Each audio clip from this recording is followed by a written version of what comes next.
you from the corner of Clark and Addison here on the north side of Chicago. It's a Hyundai leadoff man on WGN Sports. Cool temperatures, the wind blowing straight in as we get set for the Reds and the Cubs. And hi again, everyone. I'm Len Casper. Welcome to the leadoff man. The Cubs last night snapped an 8-game losing streak. They've got a lot of games coming up against the first place Cincinnati Reds. Let's get you the highlights. It was a fun one last night. We got started a little bit late, a 1 hour and 20-minute rain delay prior to the first pitch. And the Reds actually jumped out on top. And this is now in the fourth inning on Chris Volstad. Todd Frazier putting one into the basket. 3-1 Cincinnati at that point. Chris Volstad, pretty good otherwise. He's had a couple of really good starts. Unfortunately, he hasn't been able to snap his losing streak. It was his 22nd consecutive winless start. But the Cubs would come back later. Weird moment in the game. Steve Clevenger on a ball call upset with Jeff Nelson because the prior pitch was a strike. He thought it was a very similar pitch, and the starting catcher getting ejected in the fifth inning, so Wellington Castillo had to come in. Starlin Castro, who had been struggling, hits a double off the wall in left center. 2 runs will score as the Cubs tie the game at 3 apiece. Now the game decided by the bullpens, and in the 8th inning, Alfonso Soriano off Logan Ondrusek, straightaway center field, 422 feet. The 20th homer of the year for Alfonso. 2-run shot in the rain. 5-3 Cubs. Carlos Marmol comes on. Tying run at the plate. Close bang bang play at second. They get the force out.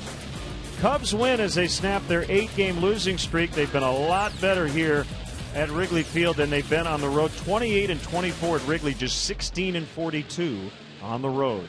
The leadoff man is brought to you by your local Chicago and Northwest Indiana Hyundai dealer. Check out the award-winning Hyundai Sonata at myhyundaichicago.com.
Hyundai Leadoff Man.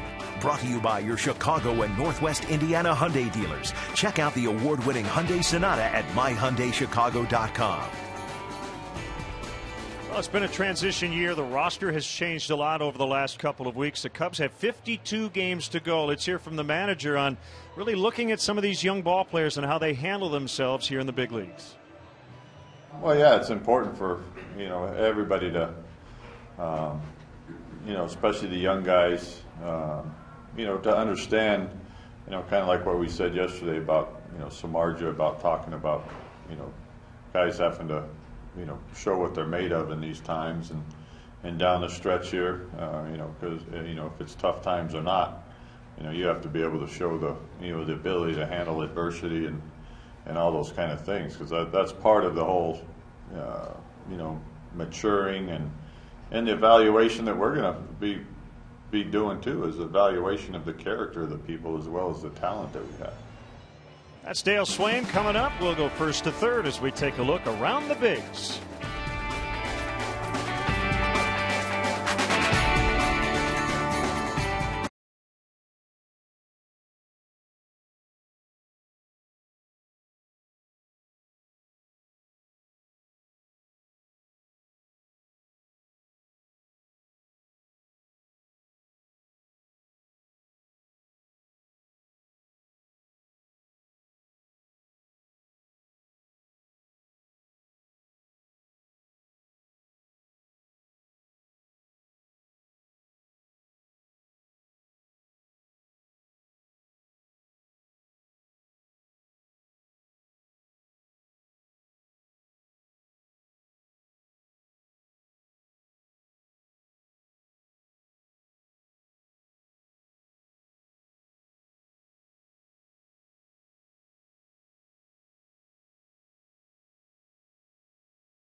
The Hyundai Leadoff Man. Brought to you by your Chicago and Northwest Indiana Hyundai dealers. Check out the award-winning Hyundai Sonata at myhyundaichicago.com. Only day game around baseball. Everything else is later tonight. Last night, R.A. Dickey winning his 15th of the season. He's now tied with Jared Weaver of the Angels for the Major League lead. In that game, Jose Reyes had his career best 26-game hitting streak come to an end. Scott Podsednik is back with the Red Sox. A Major League contract just 10 days after he was traded to Arizona. The Red Sox have lost 3 straight, 3 under 500. They're 5.5 out in the American League wild card. Reds come in today 2.5 up on the Pirates. We'll have the Reds and the Cubs on WGN next.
We greet you from beautiful Wrigley Field in Chicago for Cubs baseball on WGN Sports. Game 2 of a 4-game weekend set as the Cubs play the first-place Cincinnati Reds.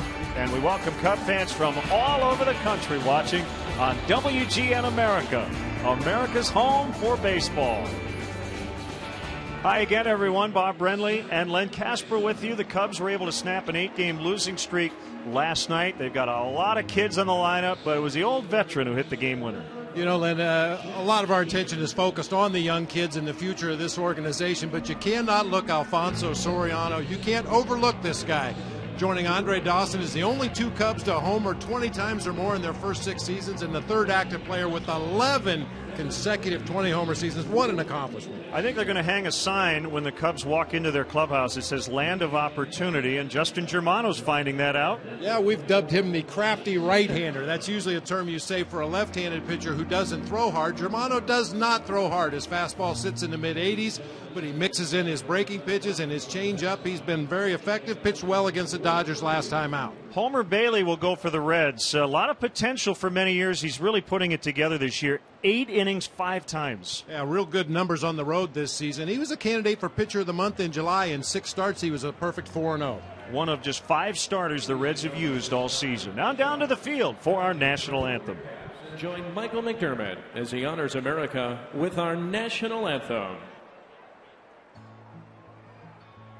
Oh, say, can you see by the dawn's early light what so proudly we hailed at the twilight's last gleaming, whose broad stripes and bright stars through the perilous fight o'er the ramparts we watched were so gallantly streaming, and the rocket's red glare, the bombs bursting in air, that gave proof through the night that our flag was still there. Oh, say, does that star-spangled banner yet wave o'er the land of the free and the home of the brave? One of our favorites, Michael McDermott, getting his set for the Cubs and Reds today. And while the Cubs are undergoing a youth movement, it was the veterans last night. Soriano with a game-winning homer. Carlos Marmol came on to notch the save. They'll go for 2 in a row. Coming up next.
Chicago Cubs baseball brought to you by Bud Light Lime. Summer is calling. Pepsi Max, the official soft drink of Major League Baseball. 0 calories, maximum Pepsi taste. The Illinois Lottery. Do you believe in the power of possibility? The Illinois Lottery. Anything's possible. And by Ford, manufacturers of more fuel-efficient vehicles than any other brand. Check them out at your local Ford store or online at localfordstores.com. Chicago Cubs baseball in high definition is brought to you by Xfinity, your home for the most live sports. Time to look at today's Mazda drive to victory, and what the Reds need to do today is keep treading water. Joey Votto went on the disabled list on July 17th. The Reds are 16-8 without their MVP candidate at first base. And for the Cubs, enjoy that home cooking. 14-5 in their last 19 games here at Wrigley Field. Drive to victory brought to you by your local Chicagoland Mazda dealer. See your Chicagoland Mazda dealer for a test drive today at driveamazda.com. Set the umpires for you. Alan Porter will get the plate. Jim Wolf at first. Ron Kulpa at second, and the crew chief is Jeff Nelson. He'll be over at third. And they've got their jackets on today. It's not cold, but it's not warm. It's kind of somewhere in the middle, and the wind is howling. This is as hard as it's blown in all year, and that includes April. And we'd love to hear from you on this Friday leading into the weekend. You can email us at lennonbob@tribune.com. And follow us on Facebook and Twitter as well. The Reds have scored 11 runs during their 5-game losing streak. Cozart led off the game with a homer last night. Stubbs, Phillips, Ryan Ludwig has been one of their hot hitters. Xavier Paul gets the start for the struggling Jay Bruce in right. Todd Frazier's at first. Wilson Valdez over at third. Devin Mesoraco just came off the DL yesterday. And Homer Bailey, the pitcher, batting ninth. And let's check out how the Cubs take the field defensively today behind Justin Germano. Brought to you by Pepsi Max, the official soft drink of Major League Baseball. 0 calories, maximum Pepsi taste. It'll be Soriano, Jackson, and DeJesus left to right across the outfield. Josh Vitters and Starlin Castro will man the left side of the infield, while Darwin Barney and Anthony Rizzo will be on the right side. Wellington Castillo behind the plate today for the crafty right-hander Justin Germano. Just turned 30 years old. He's done just fine. 2 starts, 1-0 with a 3.48 in those starts. His first outing was in relief. Coming off a start against the Dodgers, he went 5 1/3, gave up only 3 hits and 2 runs in that ball game. Struck out 3, did not walk a batter.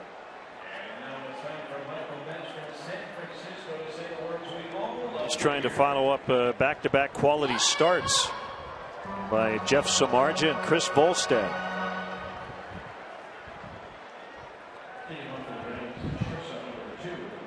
Cubs are 2-2 against the Reds here, 1-1 in Cincinnati. By the end of the year, these two teams will have matched up 16 times, so a lot of games to go.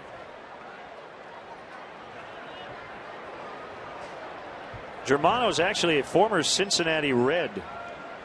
2 games, 1 start in 2006. And his first pitch to Cozart is in there for a strike.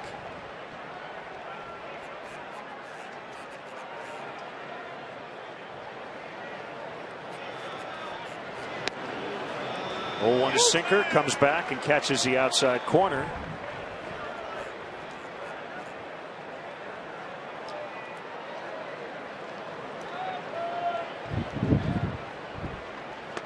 Swing and a miss on a curveball at 70 miles an hour.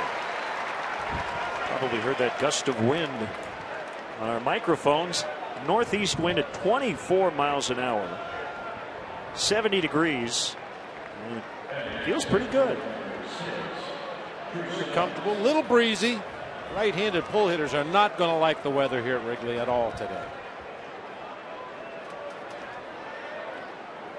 The center fielder Drew Stubbs 0 for 4 last night with a walk and a run, and he hits a 2-hopper right to the shortstop Castro. 2 quick outs.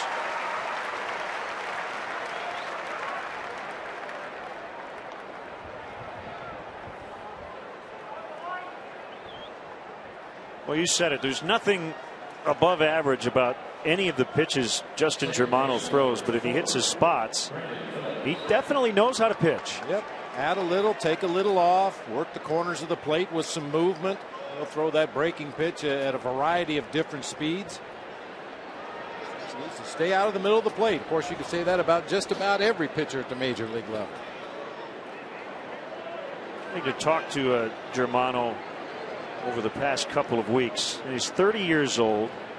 He's bounced around a lot. He has a very relaxed and comfortable demeanor. I think if there's any desperation on his part, he understands he has an opportunity here in this Cubs rotation, but he has spent time in Japan, in Korea, in Akron, Lake Elsinore, Eugene, Fort Wayne, Columbus, Pawtucket, Cleveland. He just likes to pitch. And sometimes a guy that doesn't have what you would call plus stuff, you have to learn how to pitch if you're going to stay around this game. And Germano, it appears, has done that. He's learned how to use those breaking pitches. He's learned how to pitch with less velocity than most guys at the major league level. Diving stop, Josh Vitters. Well, we know he can go to his right. Made a diving play in San Diego, and he can go to his left, too.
Brought to you by Pepsi Max, the official soft drink of Major League Baseball. 0 calories, maximum Pepsi taste.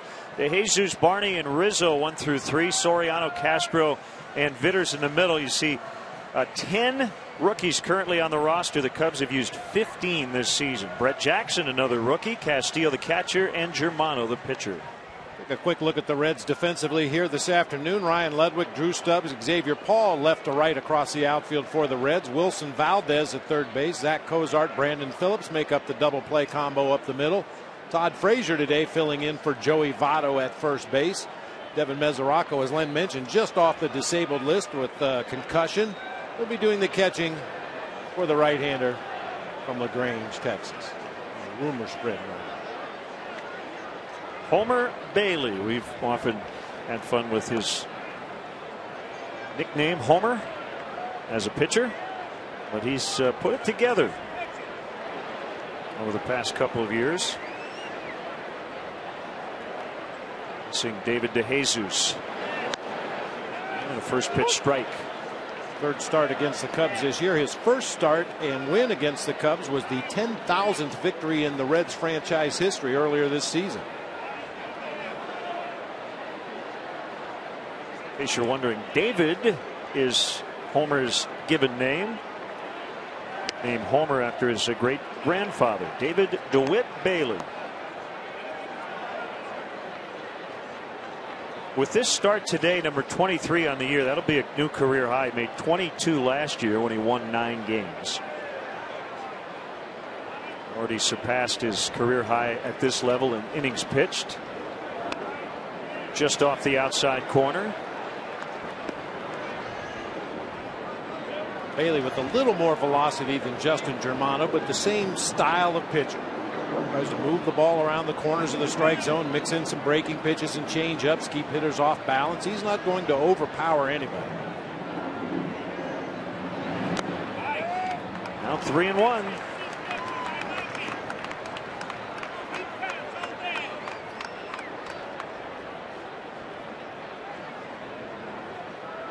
Jesus led off the first last night with a double and later scored on the Rizzo base hit.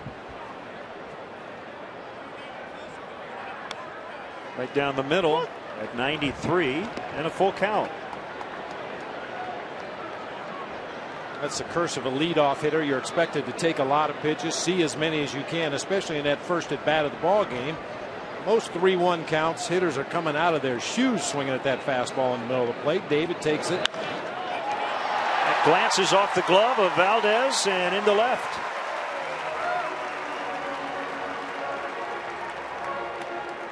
Another leadoff hit. Second baseman, number 15. After taking that 3-1 fastball right down the middle of the plate, DeJesus shows good plate coverage. Not sure why Valdez is playing as shallow as he was at third base with a 2-strike count on David DeJesus, but it worked to the Cubs' advantage that time.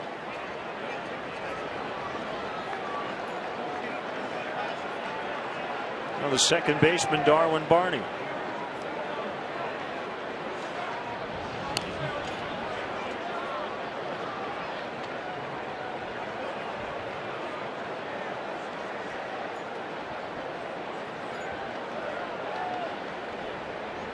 Darwin leads all major league second basemen in fielding percentage. He's made one error at second. The other one came in short. Shows bunt and takes ball one.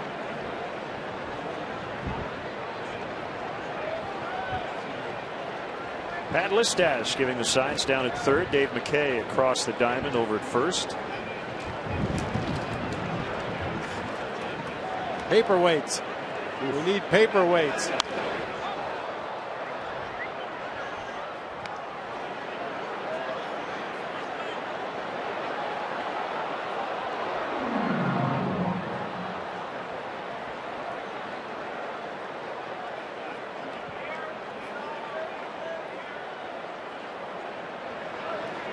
DeJesus being held on by Frazier.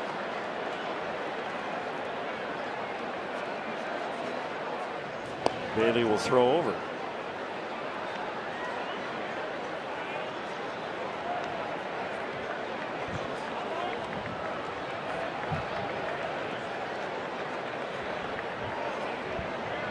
Base Steelers are 11 out of 14 when Homer Bailey is on the mound for the Reds this season. There he goes.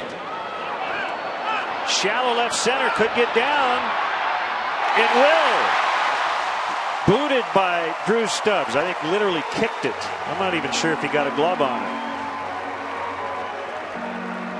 Back-to-back singles to start the bottom of the first.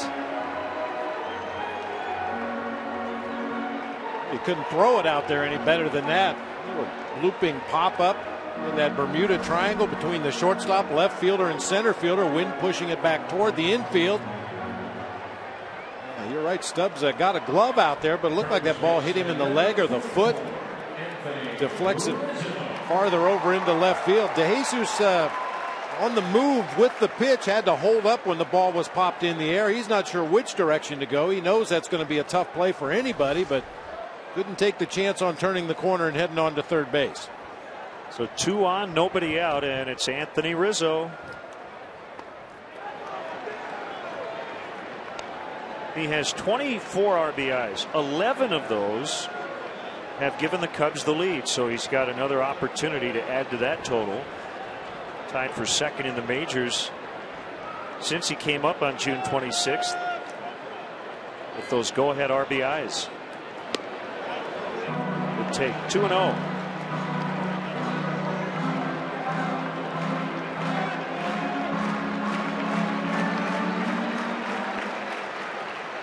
Good spot for Anthony. Hitting .344 with men on base.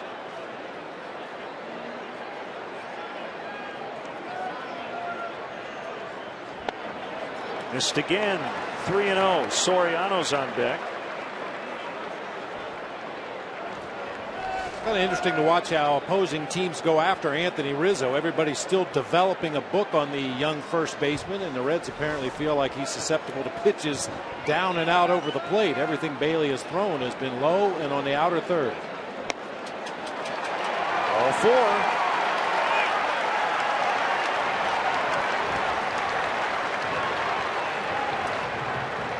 Three on, nobody out.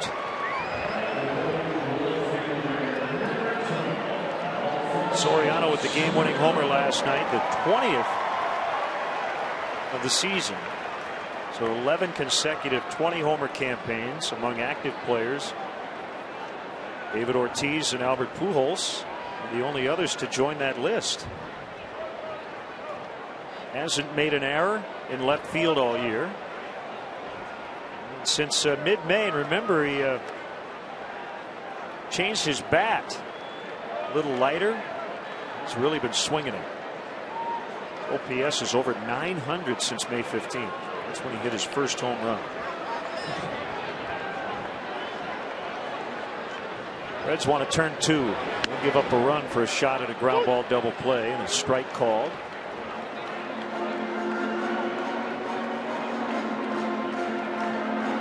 Nearing 1,000 knocked in.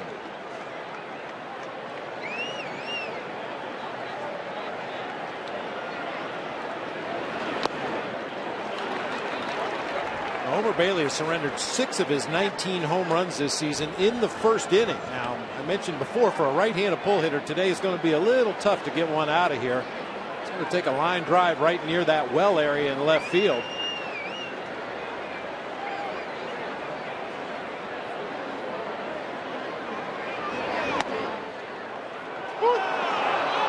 One and two. Like a backup slider. You see Mesoraco out on that outside corner, leans to the outside, but the pitch stays right over the inner third of the plate near the top of the strike zone.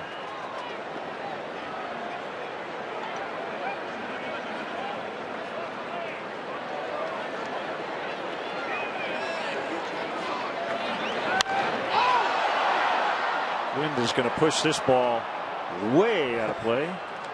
Downtown.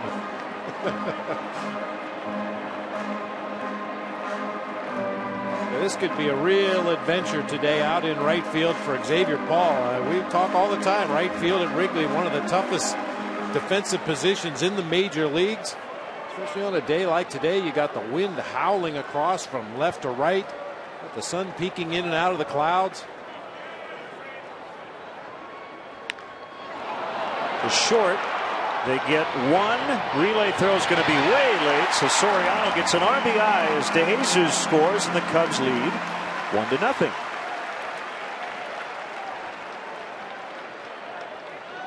I'll tell you, Len, a lot of things to like about Anthony Rizzo in his career here in Chicago in the early stages, but he goes into second base hard, breaking up double plays. You rarely see young players do that anymore, but Anthony Rizzo relishes that chance to get on the middle infielder, break up a double play, and give Alfonso Soriano an RBI.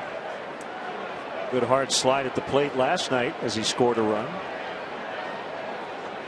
Another RBI chance here for Castro, with Barney at third and Soriano at first.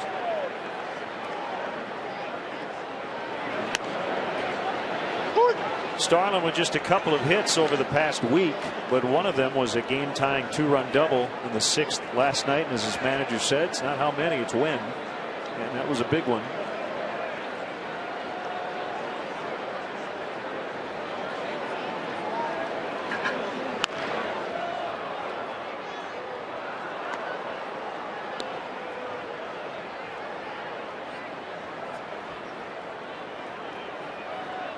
Night games everywhere else. Not here on a Friday.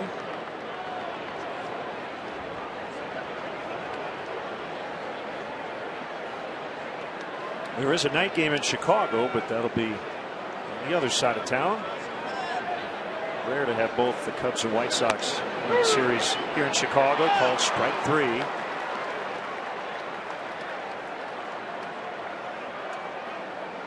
Two down. Really pounding away at that outside corner. Little tailing action on that fastball at 94. Just does catch the outside corner. When a fastball hitter and a guy who's aggressive takes that pitch for a strike, what does that mean?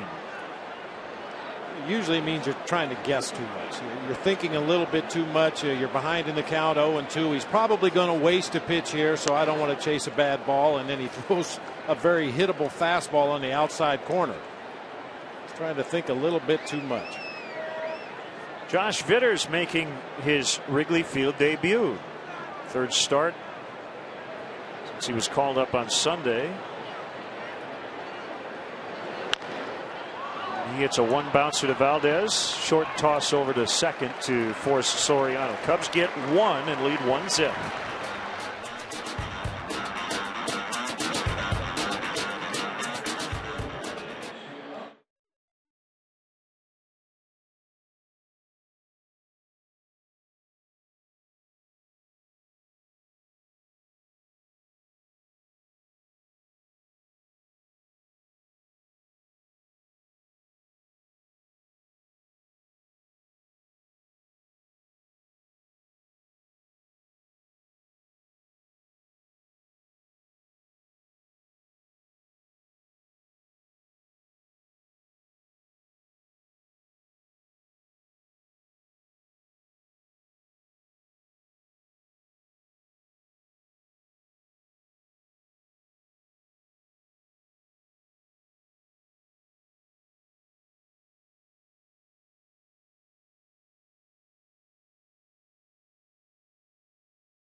Chicago and around the country on WGN America know that during every Cubs home game this season, if you go to channel 780 or high def channel 1780, you can see a special multi-view presentation that shows you all of our different live camera angles right here at Wrigley Field.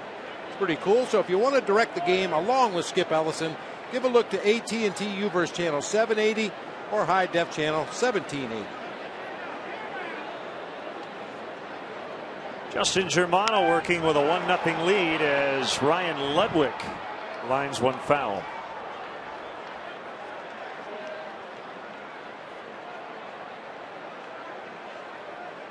Ryan Ludwig, a little bit of an unusual bird. He hits from the right side of the plate and throws left-handed. He's certainly not the only guy in the history of this great game to do that, but it is highly unusual. Ricky Henderson jumps to mind immediately, probably as the best left-handed thrower, right-handed hitter in the history of this game. And a base hit.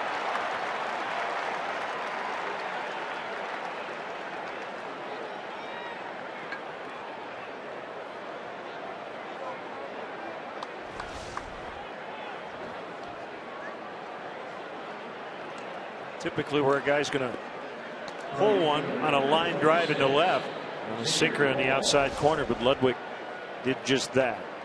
So they have their first base runner, and here's Xavier Paul, the right fielder.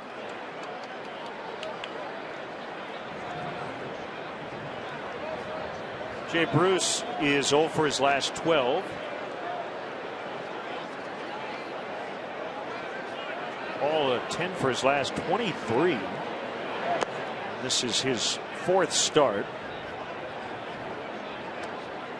He called from AAA Louisville on July 18th. Went to spring training as a non-roster guy with the Washington Nationals. Started the year at AAA Syracuse. Got released by the Nationals in early July and then signed with the Reds.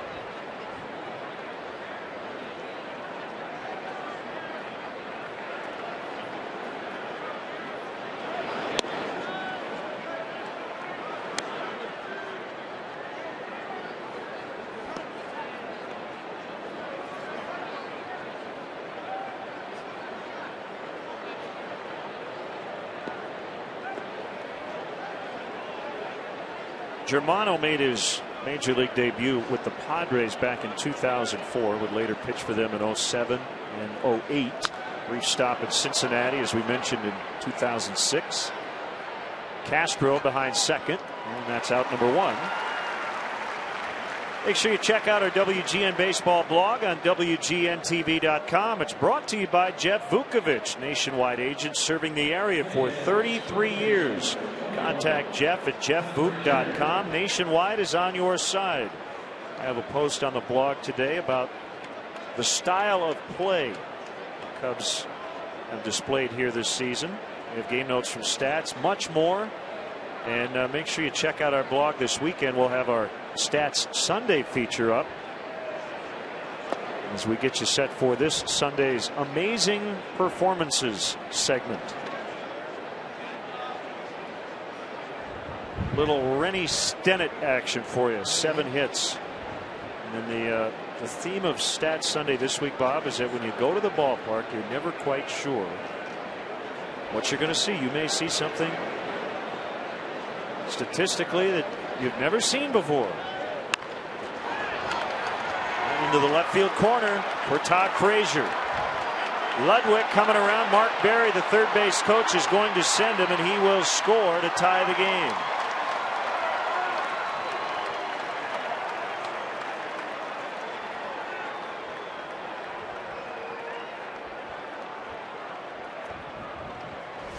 It's too bad. Looked like the ball got hung up in the vines out in left field just a little bit. Soriano got over there in pretty good shape on that ball. Pulled right down the third baseline. Hits the side wall.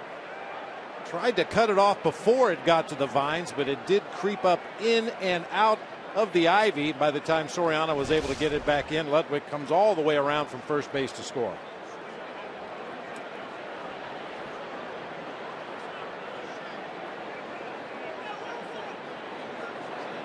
Wilson Valdez, the third baseman, takes a slider for a strike. We should note the Reds have a lot of right-handed hitters in their lineup. Germano doesn't throw hard, and it's not a surprise that everything that's been put in play has been hit to the left side of the field. So that means Castro, Vitters, and Soriano, Bob, should be very busy today, and they have been early. And we may even see more of an exaggerated pull shift on some of these Reds right-handed hitters because of the lack of velocity from Justin Germano. Wilson Valdez looks like he's doing the bottom half of the chicken dance when he gets in that batter's box. Legs are quivering, a wide open stance. Na-na-na-na-na-na.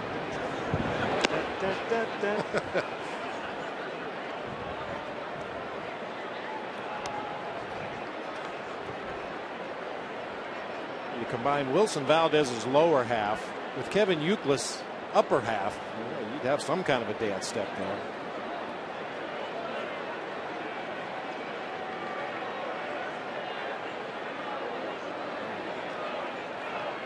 I was kind of thinking a little Elvis there. Although with Elvis, when he started, they would only show him from the waist up. Times have changed. Looped into left. Soriano will make the knee-high grab. And let's step aside and see what's coming up on WGN.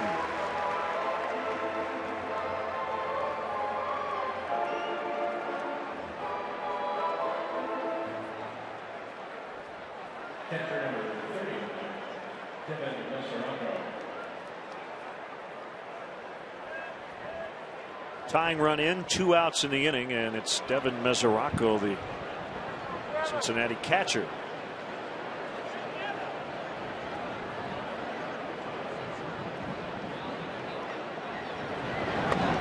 going to intentionally walk him with the pitcher Bailey on deck.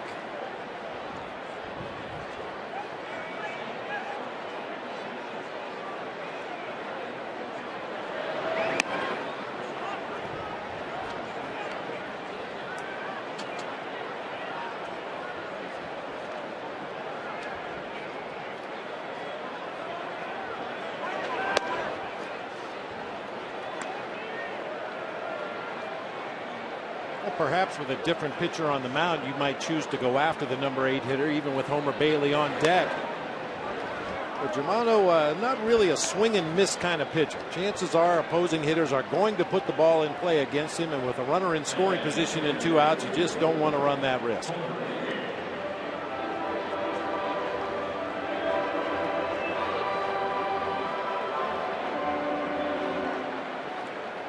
Here is Bailey.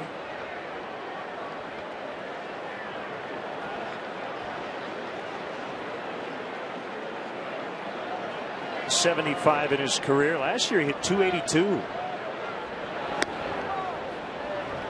Curve at 69 miles an hour, misses outside.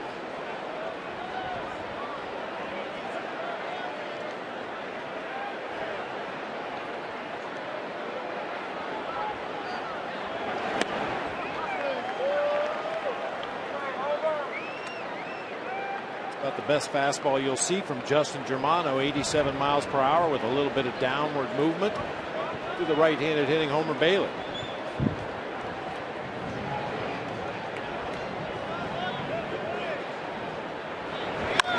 Ground ball up the middle and a base hit. Coming around third is Frazier. Here comes the throw to the plate. It's cut off by Rizzo as Frazier actually slid into the bat, which can sometimes be a little dangerous. Looks like he's all right. Bailey helps his own cause by knocking in the go-ahead run. Similar pitch to the one before, except this one doesn't get down below the knees. Bailey just grounds it right back up the middle of the field. You mentioned Frazier sliding into home plate. The bat was right there on the plate. Usually the on-deck hitter or the umpire or occasionally the catcher will get out there and move that bat. I don't remember the year, but I do remember Mike Lowell when he was with the Florida Marlins. Not only slid into the bat, Bob, but he slid on the bat. Kind of his thigh landed on the barrel of the bat. I can't even describe to you the bruise that was left. It was the size of, well, his entire thigh. Or hamstring, I guess it would be. Back of the thigh. A really good thigh bruise. It's like an Arizona sunset. It changes colors. It starts out, you know, red, and then it turns blue, and then eventually it'll turn green and yellow and brown right before it goes away. Castro will feed Barney, and that'll end the inning. Frazier ties it with a double. Bailey gives the Reds a 2-1 lead.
lead over the Cubs as we go into the bottom of the second.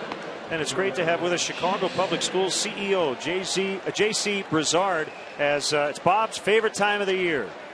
Back to School's school. back. SKUL, school. Great to have you with us. It's great to be here. And so what do you have for all the Chicago Public students? You know, we've got 243 schools opening on Monday, about 120,000 kids. Longer school day, more math, more science, more reading, more writing, more time in school. There's Brett Jackson to lead off for the Cubs in the second. So school starts next Monday, August 13th, for the early start schools. That would be the Track E schools. And then September 4th, a Tuesday, and after Labor Day, for the regular start schools, Track R. Track R schools. Swing and a miss by Jackson. 1-1. I know you're encouraging parents as well to check with their school, and there's also a website to go to make sure of the correct start date. Correct? It's correct. It's www.cps.edu/first day. Bell schedules have changed because of the full school day. It's important that parents check to make sure that you know what time school's going to start, what time it's going to end.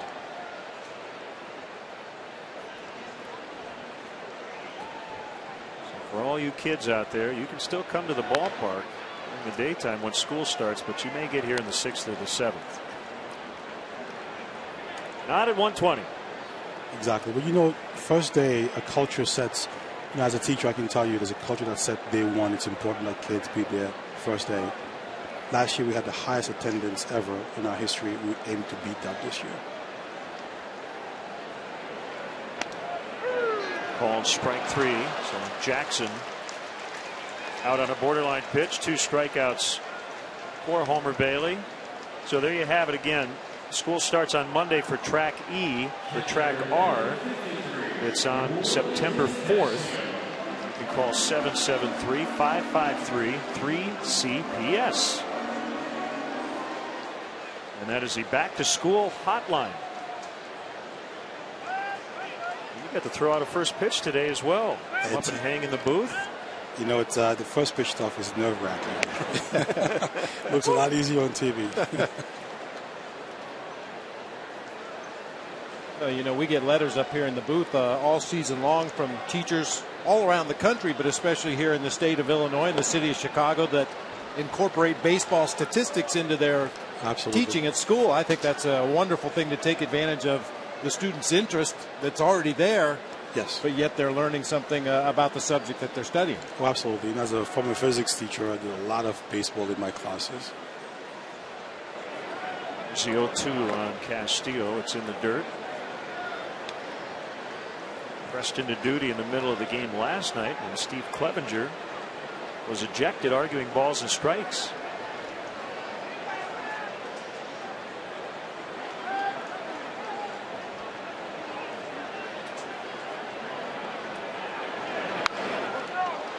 Line foul off to the right. You know, a good lesson today could be watching the wind direction and the ball, trying to figure out what speed you got to push. The wind and the weather always a factor here at Wrigley Field.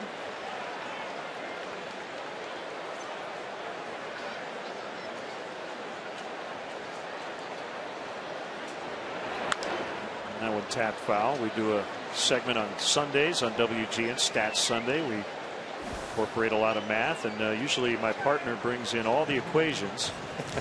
So on base percentage, hits plus walks plus hit by pitches divided by at bats plus walks plus hit by pitches plus sacrifices, and of course slugging percentage, total bases divided by at bats. Bob does it in his head. I use a calculator. Yeah. Just missed. Sounds like a good Common Core question. Who was it last night, Bob? Was it Miguel Cairo? It was 16 for 100, so you knew immediately that was a 160 batting average. Yeah.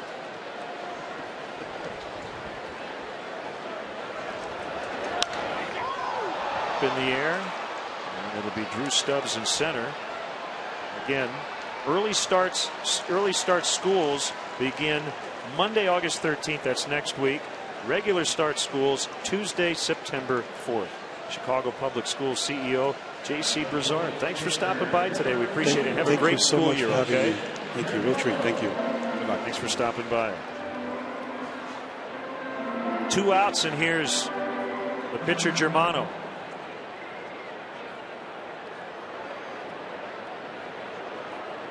And again, cps.edu/firstday. You can check with your school and make sure you know the correct start date and the bell times for your child's school.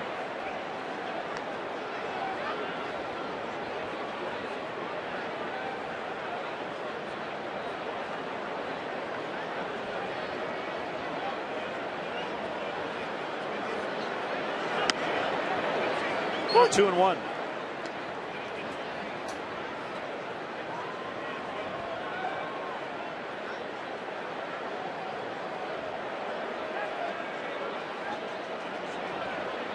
You try to act like a non-academic, but not only did you go to college, but you were a substitute teacher. Yeah. Made me realize how much I love playing baseball. The outside corner. Full count.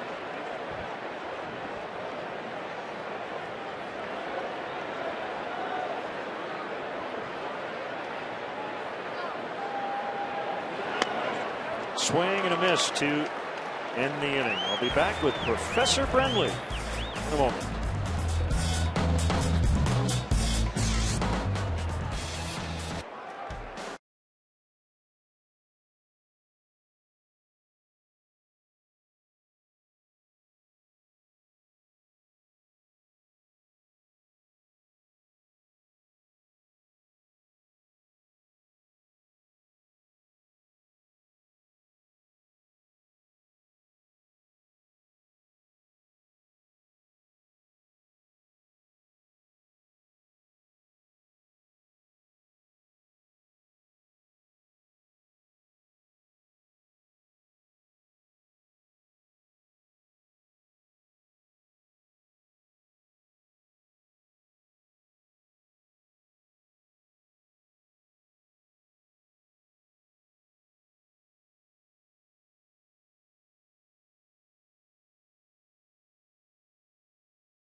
Tuesday, August 28th, Bob and I will sit in the Budweiser patio in the Budweiser bleachers.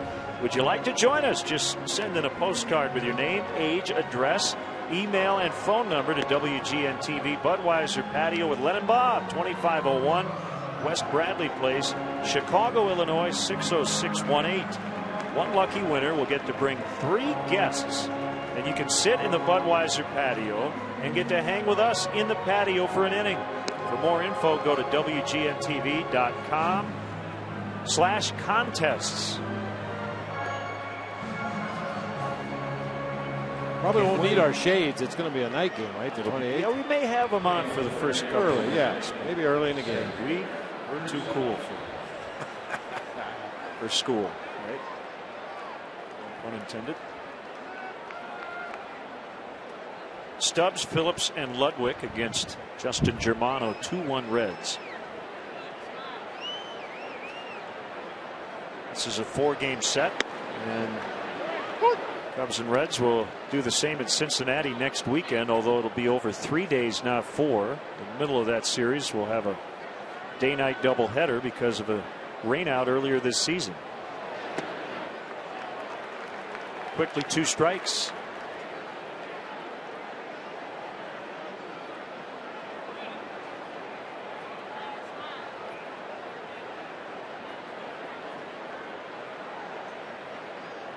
Stubbs to the University of Texas. 8th overall pick in the 2006 draft.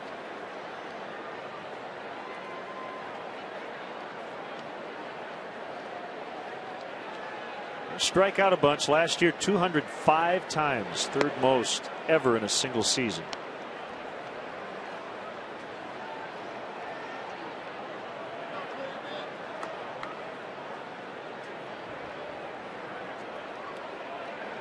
Going to get to that point this year. 104 currently as he flies out to Jesus in right center. The 2012 Chicago Cubs baseball season on WGN TV is brought to you by Bud Light Lime-A-Rita, the ready-to-drink margarita with a refreshing twist of Bud Light Lime.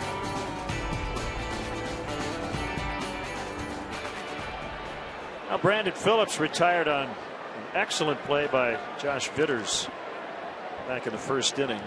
Phillips had 3 hits last night.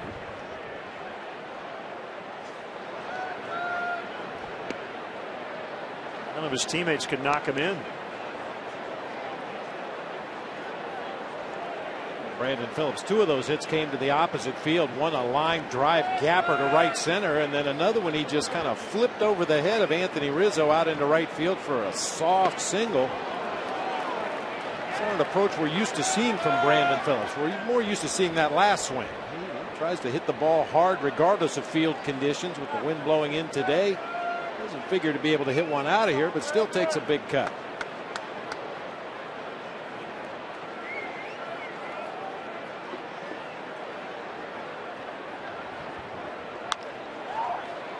And Rizzo whiffed on it. Got a glove on it, slowed it down, couldn't find it, and Barney could not make the play. That's an error on Rizzo.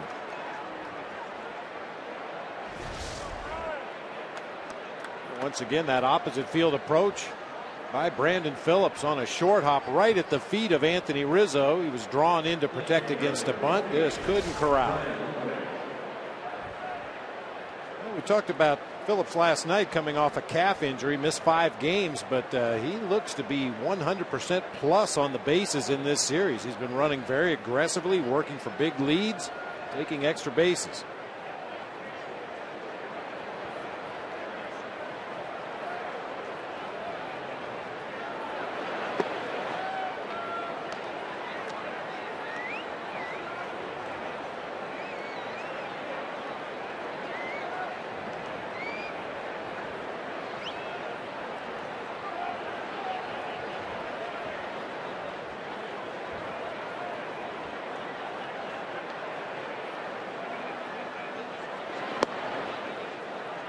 Two and 0.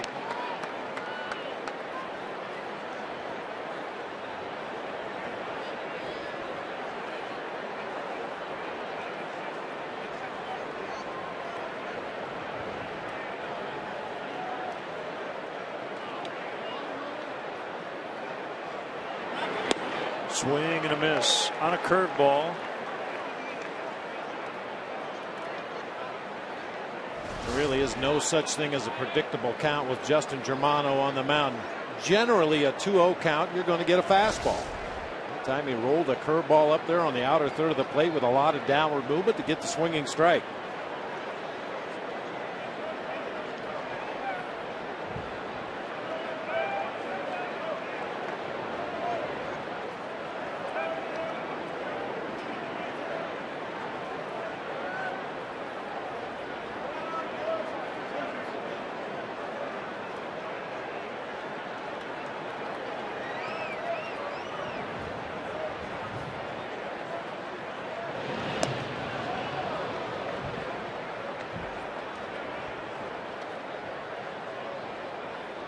Before this 5-game skid, the Reds won 22 of 25. That's a pretty good roll. That is a really good roll.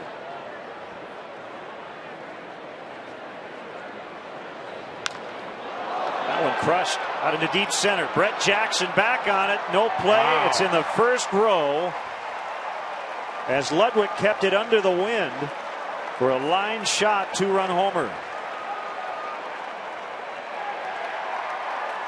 That's his 20th of the year, and it's 4-1 Reds. I didn't think we were going to see any home runs that direction today, but as you mentioned, Ludwig kept it down, more of a line drive style home run through the wind. Jackson tracks it all the way back to the warning track, but it gets into the front row of bleachers out there in left center. Well, I said it last night. I'm not really hearing his name in terms of comeback player of the year. I don't think he'll win it, but it had not gone well the last couple of years playing with the Padres after he was sent there by St. Louis and then the Pirates.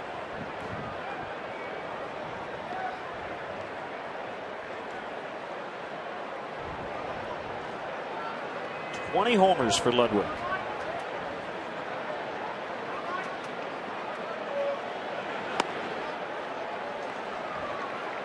A little shock, partner. I didn't think we were going to see anything reach the bleachers in left field today. As you said, this might be the strongest wind we've had blowing in from left field all season long.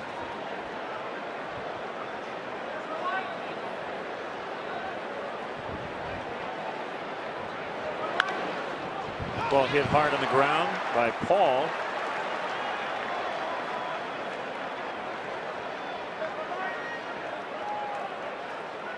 Wrigleyville Rooftops has premier seating for up to 200 guests for corporate gatherings, family reunions, and bachelor or bachelorette parties. Individual and group tickets are available for all games. For more details, go to WrigleyvilleRooftops.com or call 773-248-ROOF. Windy up there too.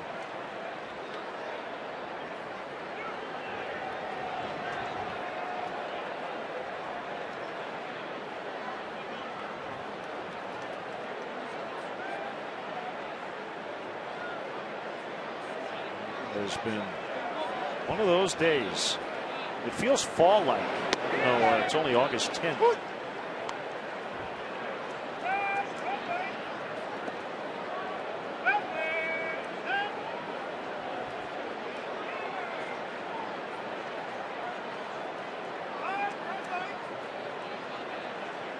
Strike on Todd Frazier. Runner goes, and he'll be safe as Castillo couldn't handle that low pitch. That's what you have to do behind the plate when that runner breaks. You know a breaking pitch is coming and heading toward the dirt. You just try to pick it clean and get rid of the ball as quickly as you possibly can. If you drop down to a knee to block that breaking ball, obviously the runner's going to be safe anyway. So you might as well try that low percentage play, try to pick it cleanly and throw on to second base. That time Castillo could not come up with it. Foul tip.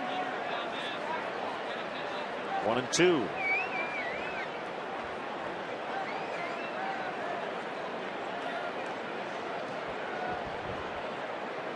Trying to figure out, Bob, who's going to win the comeback player of the year here in the National League. You've got a bunch of good candidates over in the other league on the south side of Chicago. Depending on how he finishes the season, Ben Sheets will probably get some consideration. Coming out of nowhere, pitching with the Braves after missing pretty much 2 calendar years.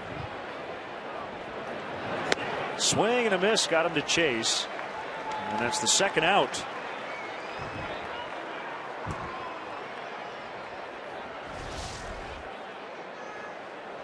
Took a little more off of this slider. Never really was in the strike zone.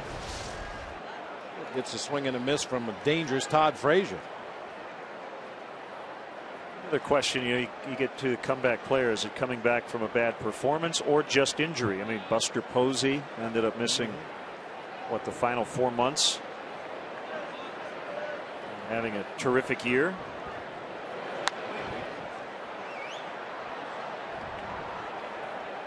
Not really delving into it. I think he might get my vote. That was a devastating injury.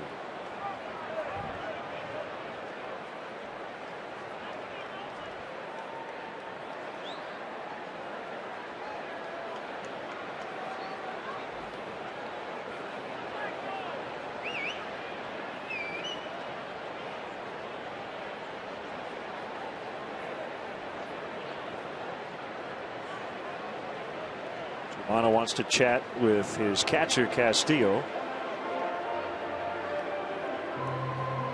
Another possibility, Adam LaRoche. 43 games last year. Injuries, 172 average. This year, 23 homers. 73 knocked in for the first place Washington Nationals. Kicks away from Vitters to Castro, and Rizzo off the bag.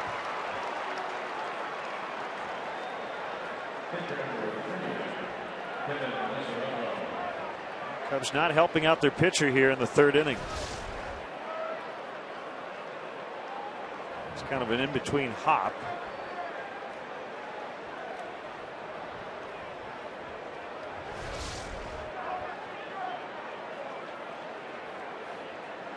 It's an error on Vitters.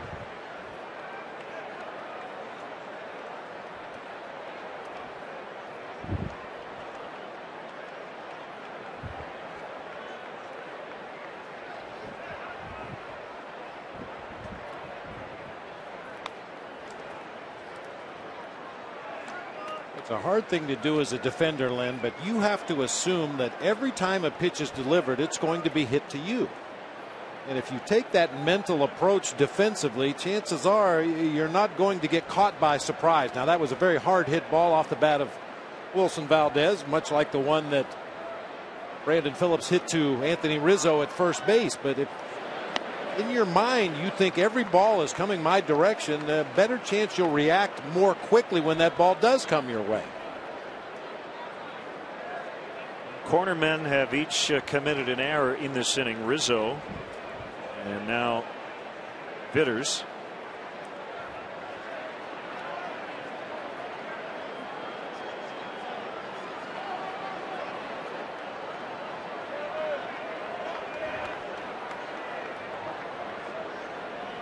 Of course, what I talked about in the blog today was the fact that the Cubs have not done a lot of what they've done this inning.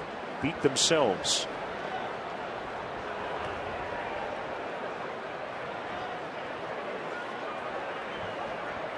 As a team, much improved defensively in terms of base running decisions. A roller to Castro, and it goes right through his legs. 3 errors by 3 different infielders. Looked like he maybe lifted his head up before the ball was in his glove.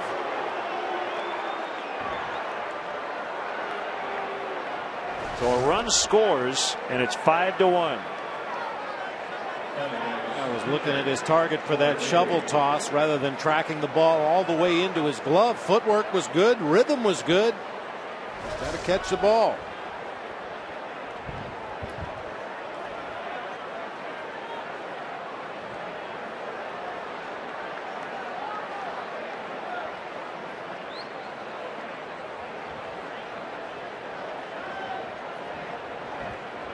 The inning continues. No RBI for Mesoraco. And here's Bailey with a 5-1 lead.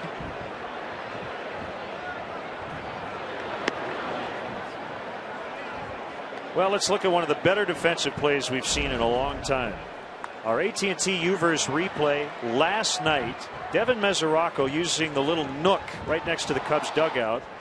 Most guys kind of give up on a ball when it gets to that spot, but he made a great play. They'll end the inning there. See what's possible with AT&T UVerse high-speed internet. AT&T, rethink possible. They get 3.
Stretch is brought to you by Captain Morgan. Raise your glass, always in moderation, to life, love, and loot. Thomas Kane, the winner of the Bricks and Ivy Ball Auction, will conduct the stretch today. An ugly 3-error, 3-run top of this inning. A couple of the runs were unearned. The Cubs will at the top of their order against Homer Bailey, who's working with a 5-1 advantage.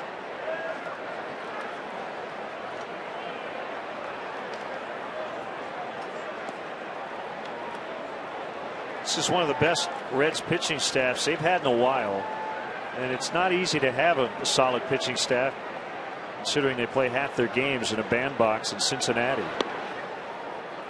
Talked about it, they've only used 5 starters all season. How about this, Bob? All 5 starting pitchers for the Reds had at least 1 complete game in the first half before the All-Star break. It was the first time the Reds had done that since 1985. And then Phillips will get to Jesus. I mentioned this in the open. Homer Bailey has already gone at least 8 innings 5 different times this season. So that has taken a lot of pressure off what has been a fantastic bullpen. Well, any manager will tell you if you can use that bullpen the way it's designed to be used, and by that I mean get the ball to the bullpen after the 6th inning with a lead. Dusty Baker or any manager has their bullpen set up to bring home those victories. And the Reds can definitely do that with the guys they have down there at the tail end of the pen. 4 of their 5 starting pitchers are 26 or younger. The veteran of the group is Bronson Arroyo. He's 35.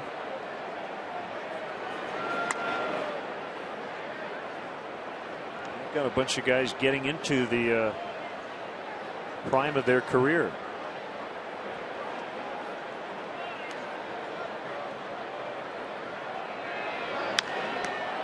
It's slowed down by Bailey. Barney will just reach. Good effort by Cozart, but he could not make the play.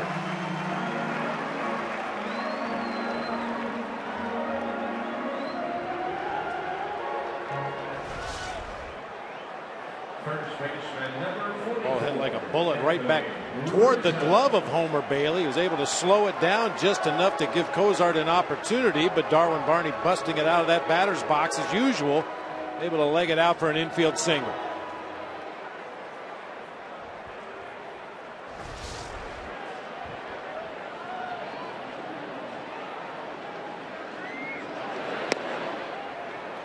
We're talking about this Reds starting pitching staff. Really, Matt Latos and Johnny Cueto, the 2 guys you would consider to be more strikeout type pitchers, which is a good thing for the other 3 starters because the Reds have the 2nd best defense in the National League.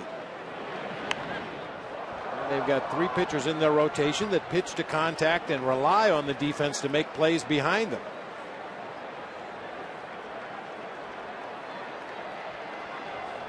Johnny Cueto.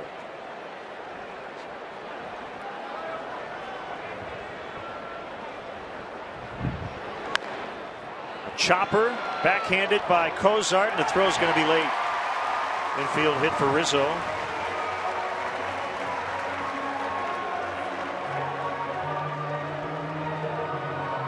Hey, Cubs fans, if you want to manage a game along with Dale Swaim, log on to WGNTV.com right now and click on the WGN Sports Game Zone banner to connect to all the up-to-the-minute stats and information while you're watching at home.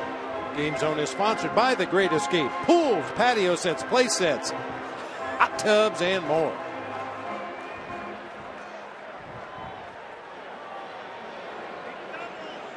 Two on, 1 out.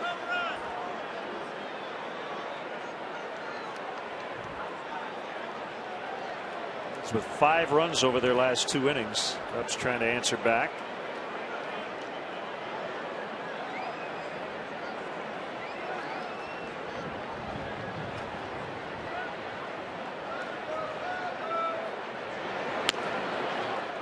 Alfonso's been experimenting with some different shoes. He's wearing some Mizunos, having some issues with his knees. He's been with where the spikes are located on the shoes, so he's gone to Nikes.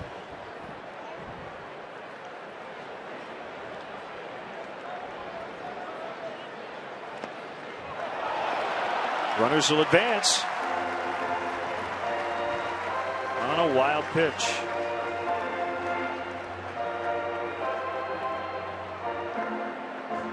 Not a great effort that time by Devin Mesoraco on an off-speed pitch that ended up in the dirt.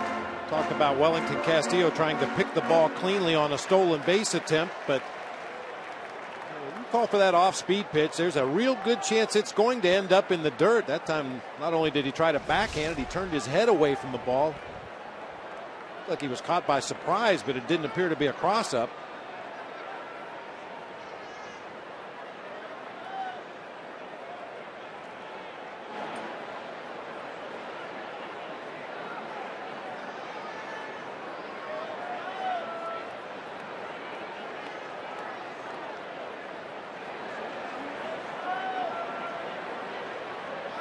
Comes a 1-1. Pulled on the ground, fair into the left field corner. The Cubs will get a couple as they cut the deficit in half on a double by Soriano. It's 5-3. And he's knocked in all three.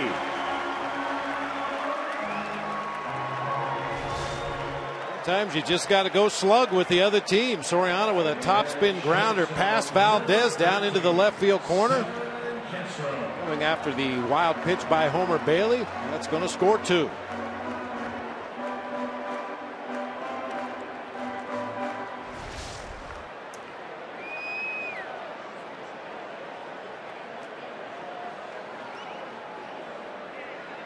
Cubs' first extra base hit today.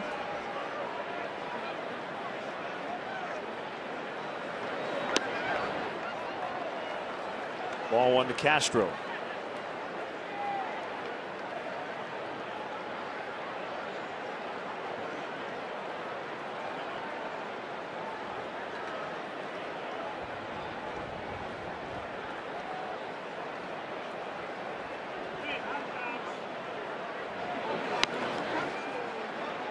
Bob Dale has talked about too many moving parts right now for Castro. He's talked about trying to get him back to basics. What are you seeing in terms of his mechanics? Well, he's always had a lot going on. He starts with that wide open stance. He waggles his bat quite a bit. Moving parts is a real good way to describe it. Soriano takes off for third. The throw there. Safe. He got in.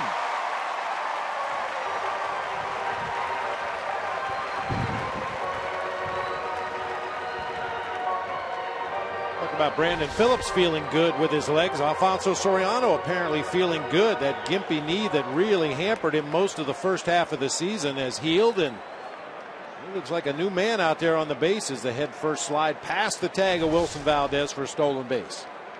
Got spiked on a head first slide the other day. Just one game. It's his 5th stolen base, number 269 in his career. Castro draws the walk.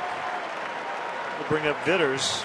It'll also bring the Reds pitching coach Brian Price out to the mound.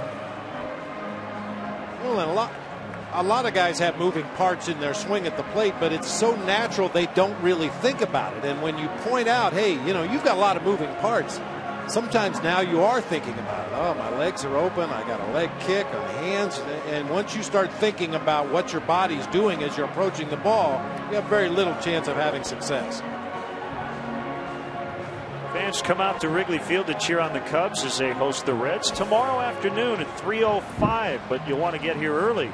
The first 10,000 fans will receive a Cubs car mirror cover, compliments of Liberty Mutual. For more information and to purchase tickets, visit Cubs.com.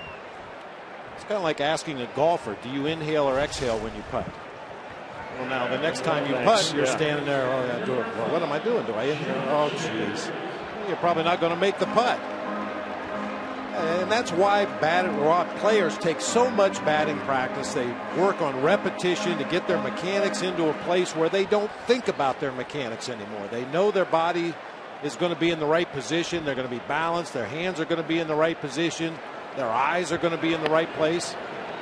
Or get to the position where you just don't think about any of the mechanical stuff. You just focus on seeing the ball and getting a good pitch to hit. Paralysis by analysis. Don't think. Castro runs, and the Reds won't make a throw.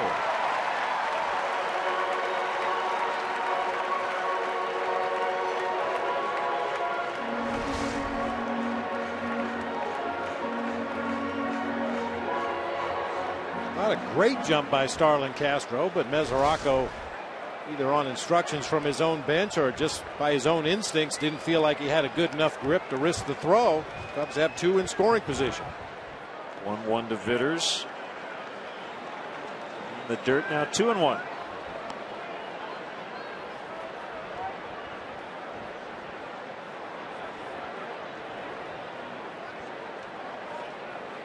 Vitters and Jackson back to back in the order. Jason Lockers in the Cubs clubhouse. Little tapper. Bailey will pick it up, the flip to the plate, and they got him. No do or die play for Homer Bailey. He decided to go to the plate. The tag was applied in time.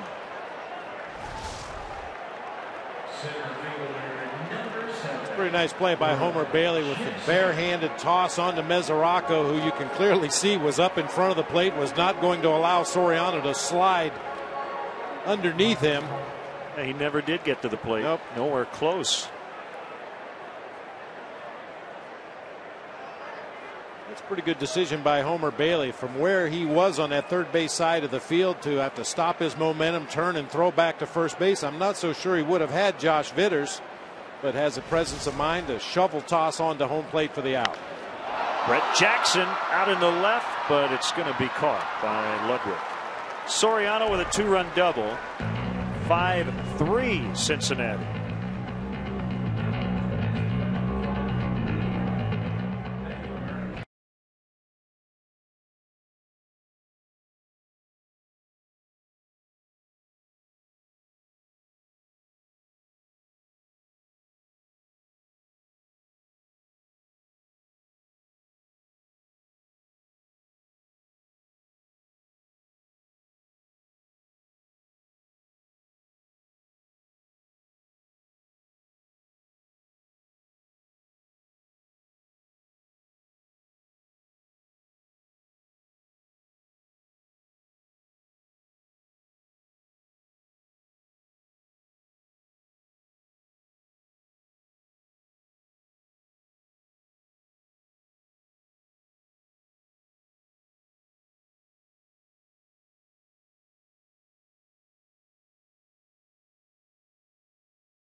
Game last night with a home run. He's driven in all 3 Cubs runs here in game 2.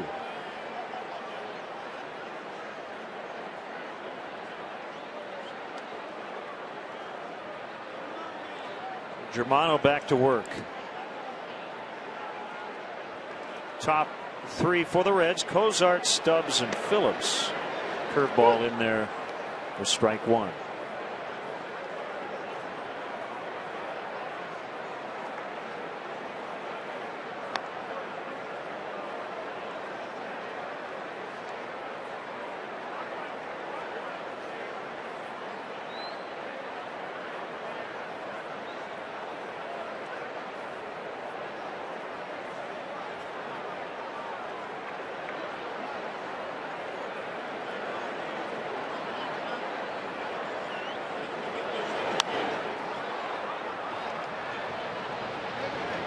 Foul ground. Rizzo just has enough room.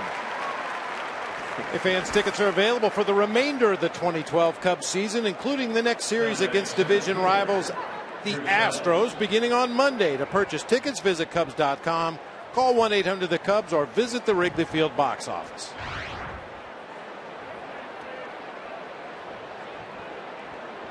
Drew Stubbs 0 for 2. Pitching matchups for the rest of this series. Former Red Travis Wood face Bronson Arroyo tomorrow. That's bunted foul. So this will be Wood's first career appearance against the Reds. And then we'll have game 4 on Sunday. Rookie lefty Brooks Raley will make his second big league start. He'll be opposed by 14-game winner Johnny Cueto.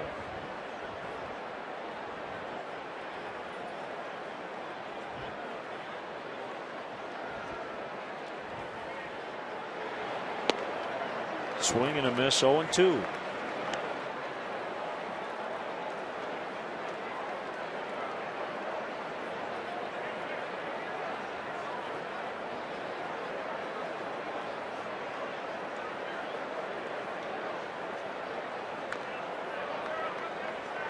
And I'm sure Brooks Raley, along with the 2 Cubs catchers and pitching coach Chris Bosio and assistant bullpen coach Mike Borzello, will go over the scouting report on the Reds. But for Brooks Raley, the best thing he could probably do is just watch the way Travis Wood pitches to this Reds lineup and how do they react to his pitches, because they are somewhat similar as far as pitch selection goes.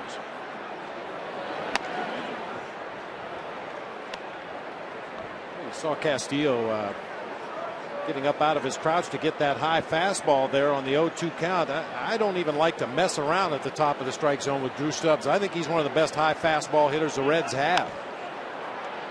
On a hop, Barney with the spin, the throw, and the out. Nicely done.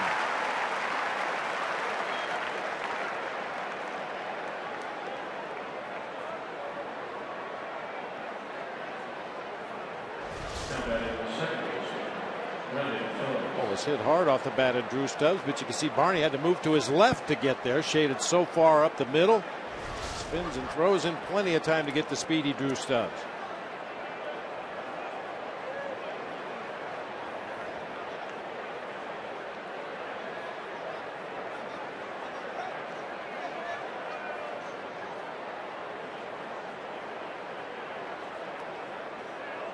We'll have to watch for this tomorrow. I didn't notice today if Brandon Phillips, and I don't know if you did, his first at bat, did he do the little bat tap on the shin guard of Wellington Castillo, and he does it for the home plate umpire as well. Well, remember, he got in a little trouble doing that against the Cardinals. Set off that big brawl. He did it to Yadier Molina, and Yadi said, no. I don't think it was so much the bat tap on the shin guard. It was what he said leading up to it. Yeah. Not uncommon for batters in their first at bat of a ball game to say hello to the catcher and give their greetings to the home plate umpire, hoping that they don't get any borderline pitches called against them.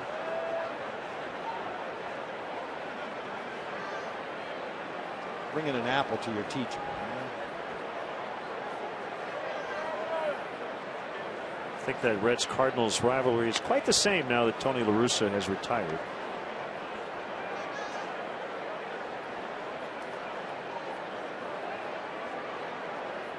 But my guess would be every time Johnny Cueto pitches against the Cardinals, there are still several members of that St. Louis team who are thrilled with his role in that brawl.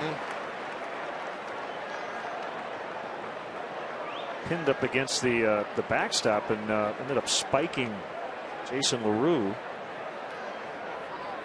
in the head, and pretty much signaled the end of his career.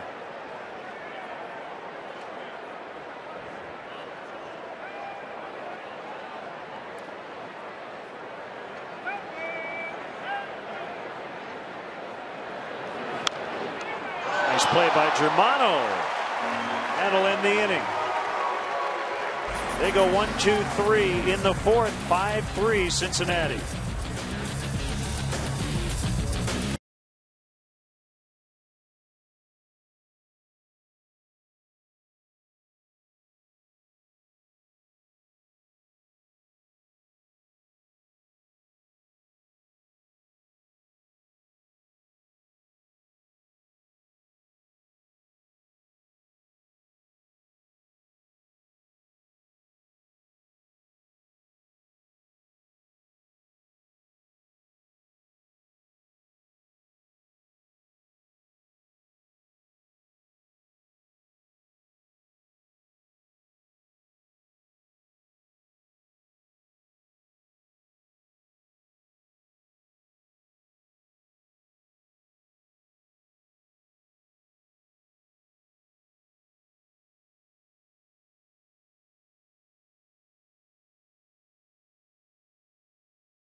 Profile protecting home for the Cubs from 1922 to 1940, Gabby Hartnett.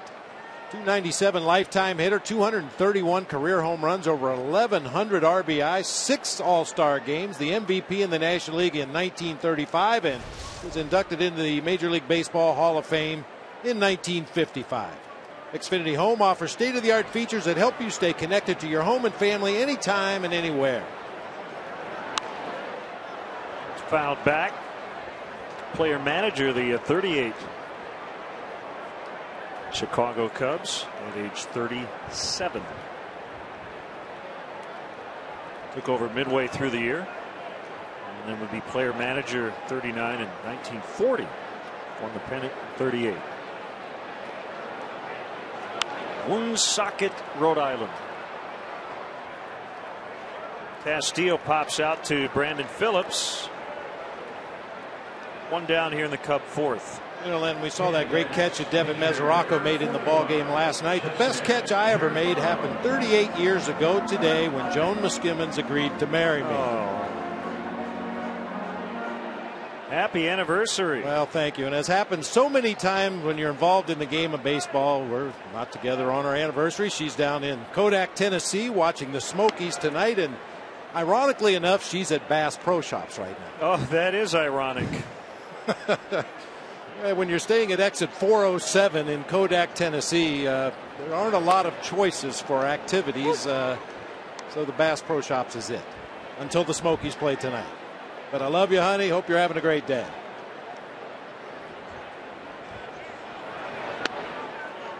Well, you've done a lot of great things in your baseball career, but you severely overachieved off the field as well. Outkicked my coverage. And hopefully she reminds you of that. Oh, yes, she does. 2-2 to the Cubs pitcher, Justin Germano.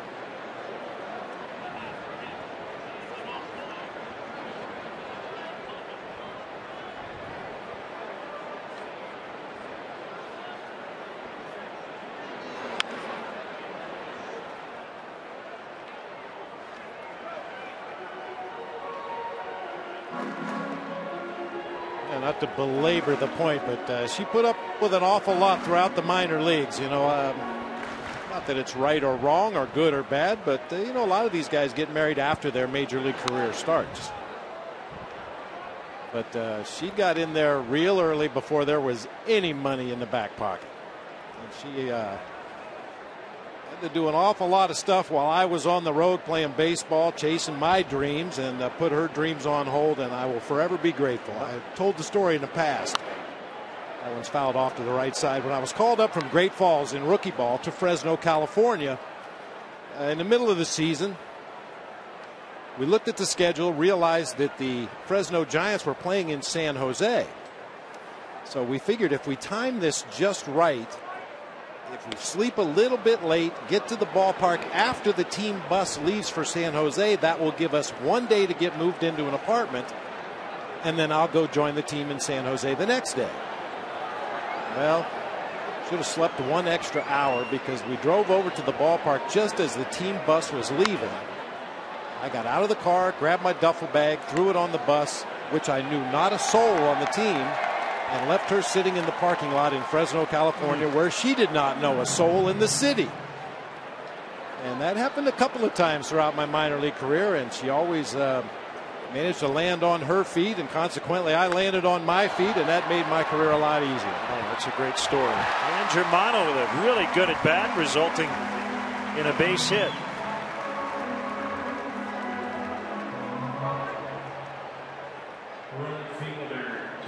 Take a look at our forward upcoming Cubs schedule. The Reds in town tomorrow and Sunday. 3 o'clock tomorrow start time, 1 o'clock on Sunday right here on WGN. And then Monday the Astros come into town for a night game. Ford manufactures a more fuel-efficient vehicles than any other brand. Check them out at your local Ford stores or online at localfordstores.com. That hit for Germano is first in the big league since 2008 when he was with San Diego.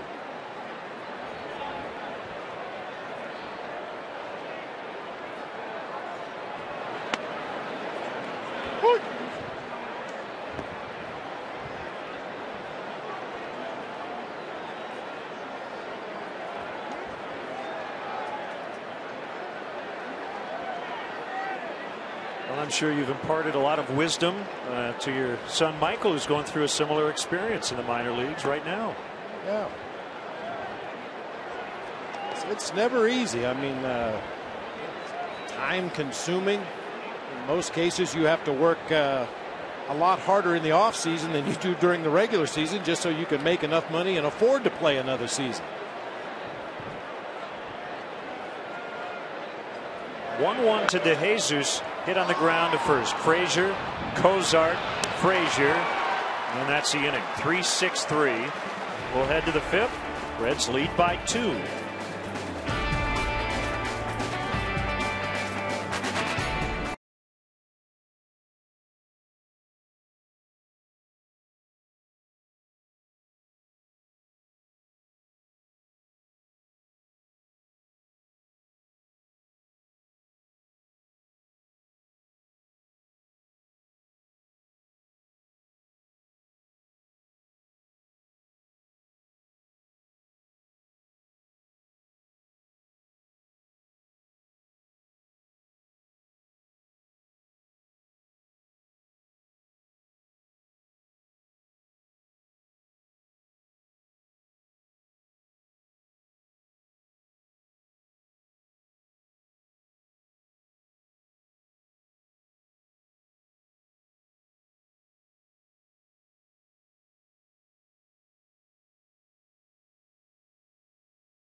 Bank, the Curious Bank.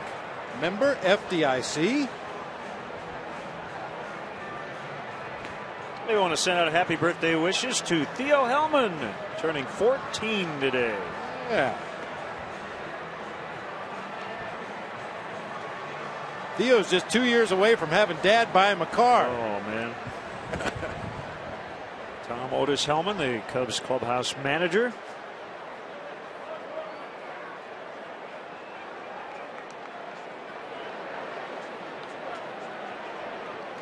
Cloudy day, windy day, mild 70 degrees. Really call that cool compared to what the summer had been like up until now.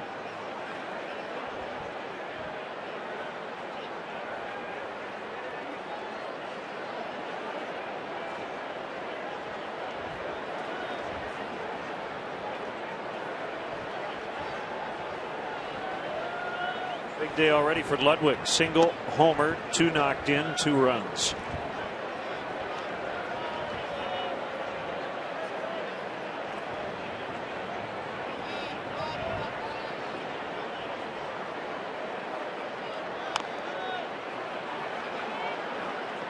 Germano will get him 1-3.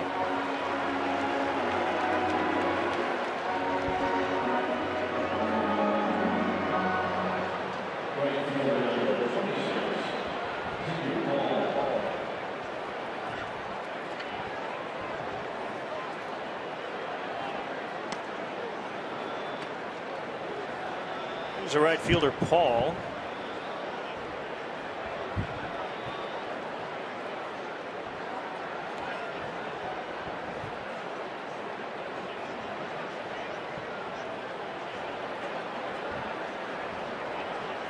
Dusty Baker, I guess, said before the game that the Reds would consider bringing up Billy Hamilton from Double-A, 133 stolen bases on the year. He's 12 away from the all-time minor league record of 145. Vince Coleman back in 1983.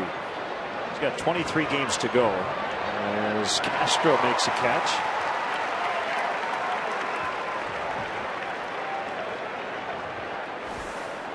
And today's Illinois Lottery Anything's Possible player, Sammy Sosa. On this date, 10 years ago, homering in 3 consecutive at-bats at Coors Field. Tied a Cub record, 9 RBIs. Established way back in 1911. The Anything's Possible player brought to you by the Illinois Lottery, who each day make anything possible.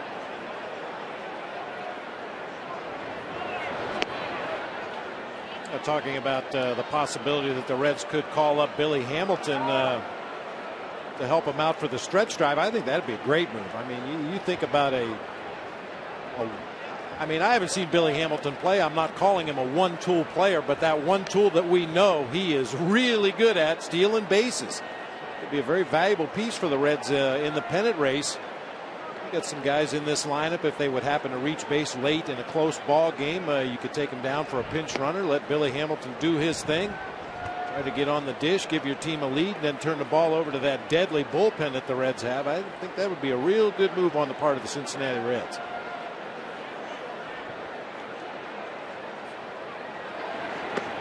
It is a strike, 3-1 the count. There's a lot more involved in that decision than just saying, yeah, we could use that guy, bring him up here, start the arbitration clock, a lot of the other legal considerations within an organization. But just as far as having a very valuable piece on a team, I could see that happening. 2-out walk to Frazier.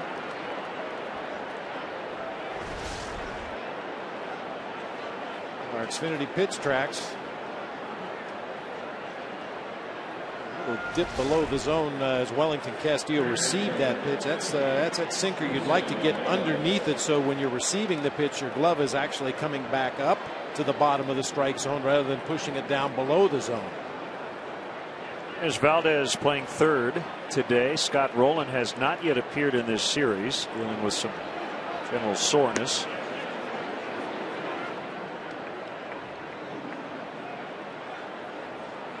One and nothing to count.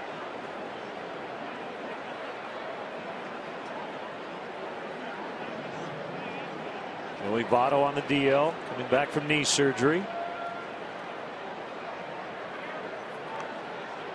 Jay Bruce not in the lineup. He's been slumping lately.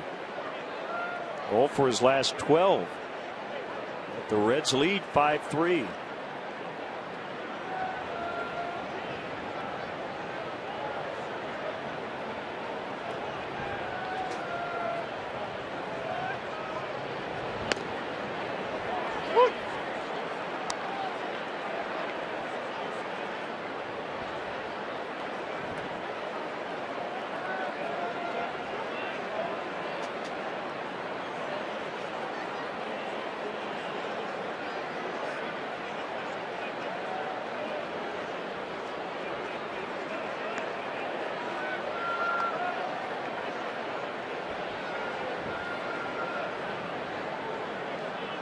Valdez wearing the sunglasses not only in the field but at the plate. A lot of guys these days do. Just wear them all day.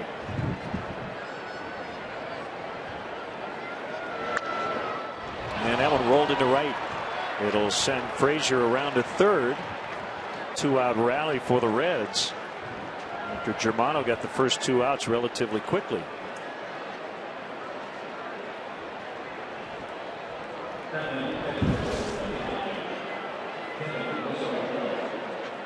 Nice piece of hitting on a nasty pitch. You could see Wellington Castillo falling to his shin guard as that slider was breaking off the outside corner of the plate. Valdez just shot it right through that hole on the right side of the field.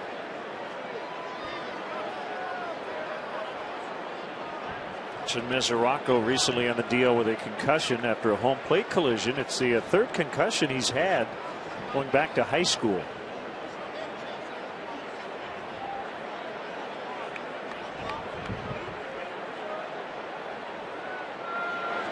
Baseball's come a long way. I like the 7-day DL. And I think the reason for the 7-day DL, 15 felt like a lot, and you want to encourage teams, give teams an easy way to put a guy who's dealing with the after effects of a concussion, to let him sit out.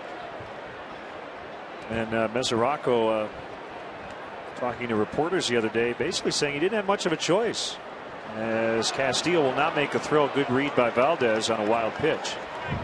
In other words, if you have any symptoms at all, they don't just say how you feel, and if you say I'm fine, that's it. When it's a concussion, there are certain tests you have to pass.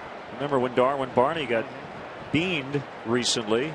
Well, he passed all of his tests, did not have any symptoms, sat out a couple of days and then was back. But Mesoraco was not really given that choice, and I think that's a good thing. Yeah, I think you're absolutely right. Major League Baseball is trying to get out in front of that particular medical issue. You mentioned the test that you have to pass to get back onto the field. There's a baseline of tests that guys take when everything is fine, as normal as they're ever going to be. And then they compare the tests after the concussion to the baseline. Red Strand a couple halfway home. It's 5-3 Cincinnati.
Fifth Third Bank, the Curious Bank, member FDIC. A big difference right now. A couple of unearned runs as the Cubs committed 3 errors in the top of the 3rd inning. Homer Bailey has struggled in the odd innings, has been fine in the even innings. See if the Cubs can get something started here with Darwin Barney, who's already 2 for 2.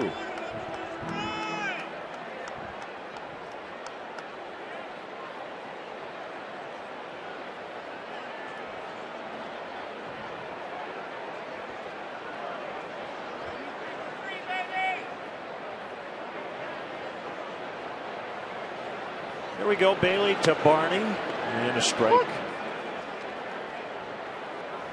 Never ceases to amaze me, Len. Look where Wilson Valdez at third base is positioned. Even with the baseline and creeping in as the pitch is delivered. Which is a huge advantage for Darwin Barney, a guy that's more likely to pull a ball down that third baseline than he is to try to bunt for a base hit. Now with 2 strikes, Valdez will drop into a normal defensive position, but teams always take that bunt away from Darwin Barney.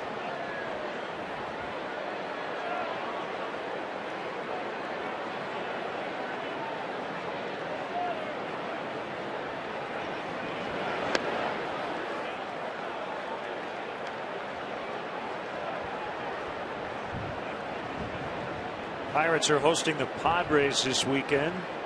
Struggling James McDonald will pitch for Pittsburgh against Edinson Volquez, a former Red. Valdez will get Barney.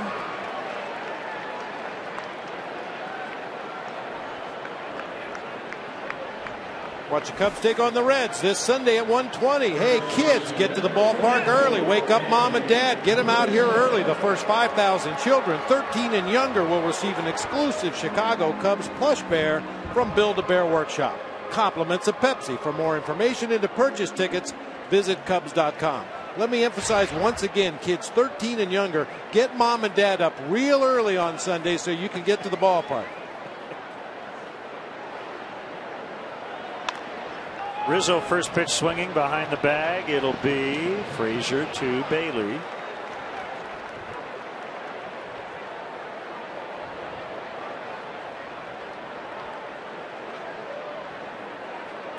Reds pitcher still making a little bit of an adjustment to different first baseman. Joey Votto is the guy that's in there pretty much every day when healthy. Timing of that play wasn't exactly smooth, but they got the out at first base nonetheless.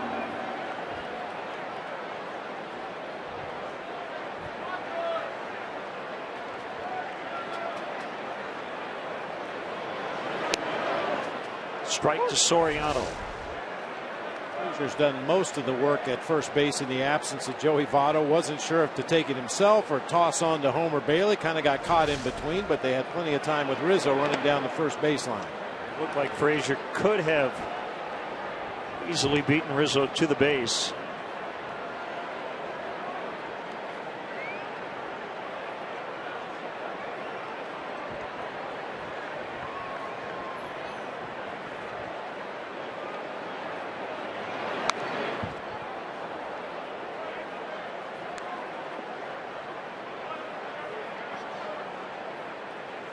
And so if I told you Kyle Loesch was facing Roy Halladay, and I just gave you the stats, but I didn't tell you which pitcher. I said one guy's 12-2 with a 279. The other guy's 5-6 with a 402. Normally you would say, yeah, Roy Halladay's having another good year. Well, he's under 500. About that. Kyle Loesch putting together a great season. Best winning percentage in the league. Game in Philadelphia later tonight. Swing and a miss. Strike three. That's the inning. Fourth punch out for Bailey, who leads 5-3.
This year, Budweiser will donate $5,000 for every Cubs walk-off win to Folds of Honor. Find us at Facebook.com/Budweiser to see how you can help support our nation's soldiers and veterans.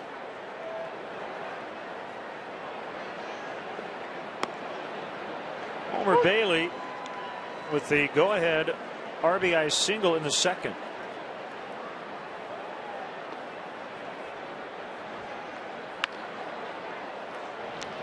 Bounces to the shortstop, Castro. 1 out.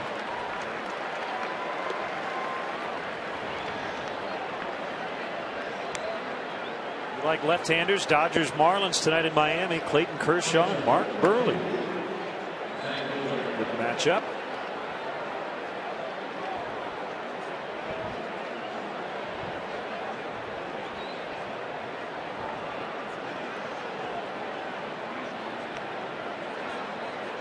I see that Giancarlo Stanton went deep in his return from the disabled list. He's back. Yeah. I think a little too late for the Marlins.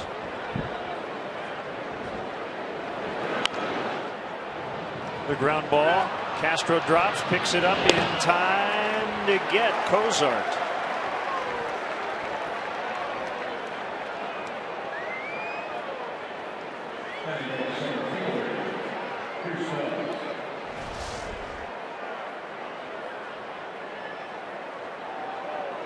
Slight bobble there by Castro. Fortunately, in real good position. The ball dropped down right in front.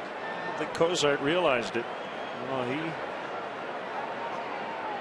should have beaten that out. Yeah, should have, definitely. Yep. He goes hard right out of the batter's box. Well, you passed along Dave McKay's point about base running, and that is you do everything right at the start. Run hard at first, then if you can coast, go ahead. But if you do what Cozart did, and then you regret it. Start slowly and then try to pick it up halfway down the first baseline. When you see that the ball has been bobbled, your chances of beating it out are not nearly as good as if you go hard for that first half of the trip down the first baseline. And if the guy fields it cleanly and throws accurately to first base, you can break it down a little bit, glide through the bag, but it's 90 feet, for crying out loud. You're a professional athlete. Run hard for 90 feet.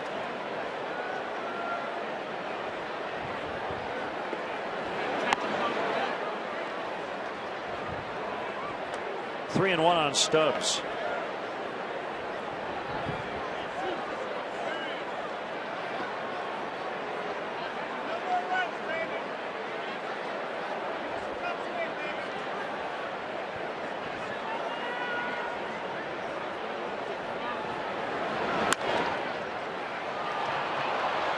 Castro will throw, but this one will be way late. The way Stubbs runs, that'll be a hit for him.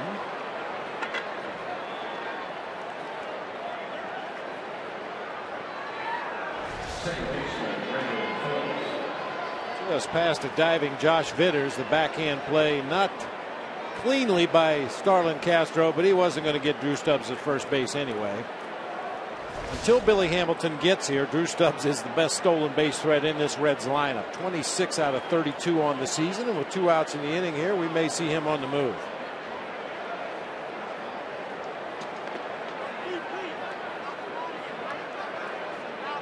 Comes Dale Swain.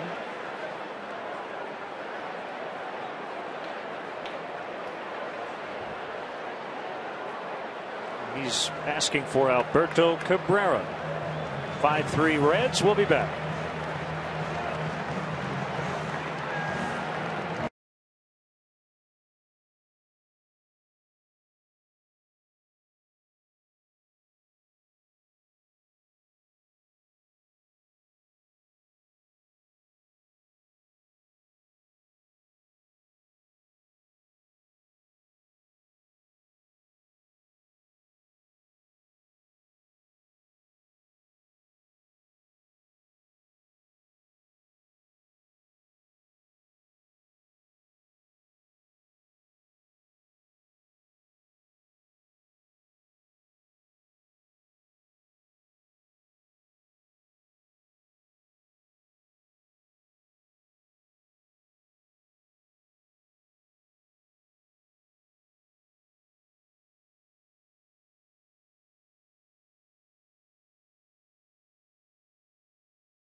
League of the game, and today we want to recognize Grossinger's City Autoplex for its support of Modesto Junior Baseball League. Grossinger's City Autoplex and your Chicagoland and Northwest Indiana Chevy dealers support leagues and young ball players in their communities through the Chevy Youth Baseball program. From the big leagues to the youth leagues, Chevy is truly the official vehicle of baseball.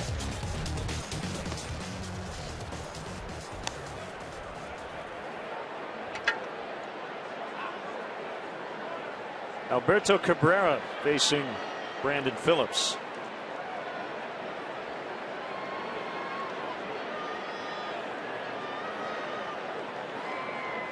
Fifth appearance for Alberto Cabrera. He's yet to give up a base hit. Fastball in the low to mid 90s and a slider that will look completely different depending on how he releases it. Sometimes it's flat and lateral across the zone. Other times it goes straight down to the ground. Came up on August 1st in AAA Iowa.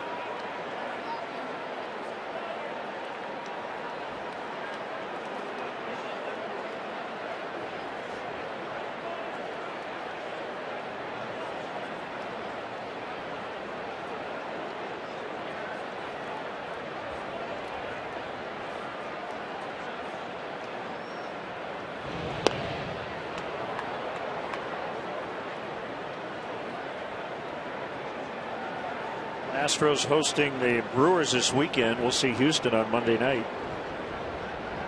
Brad Mills' club has dropped 34 of 38. Wow.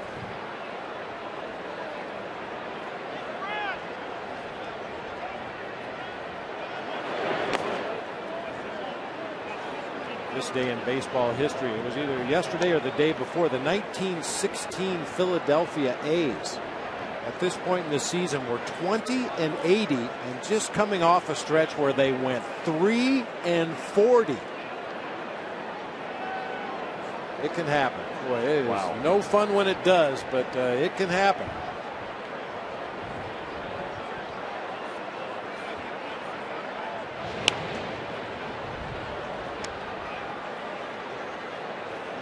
A's right-hander Brandon McCarthy will be back off the DL tonight here in Chicago against Gavin Floyd.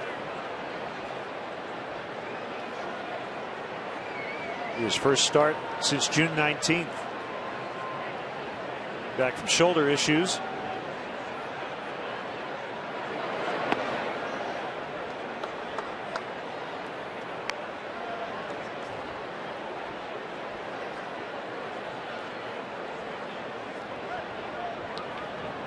It's a big series for both teams.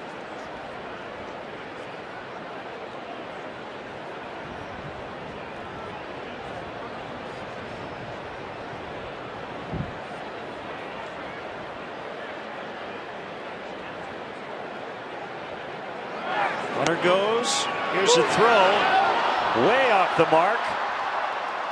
And it gets past Brett Jackson, and the Reds will get a run. How about that? Drew Stubbs stealing second base, comes all the way around to score.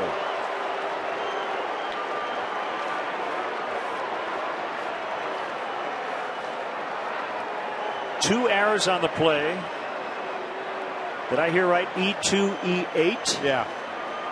Stubbs will get credit with a stolen base at second. The overthrow into center field allows him to advance to third, and then Brett Jackson overrunning the ball in center field allows him to come from third to home. 5 errors in the game.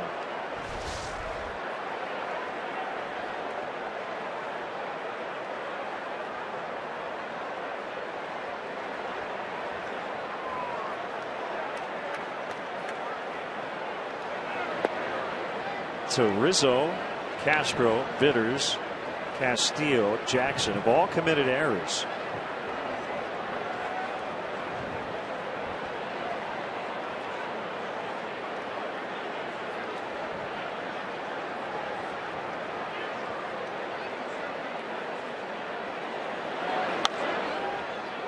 And a bloop base hit.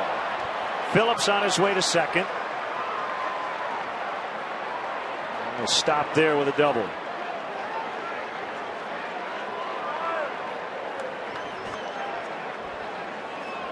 So most errors the Cubs have made in a game since the 2006 season. Brandon Phillips has become an opposite field hitter in the first 2 games of this series. It looks like his approach is such that he wants to hit the ball the opposite field.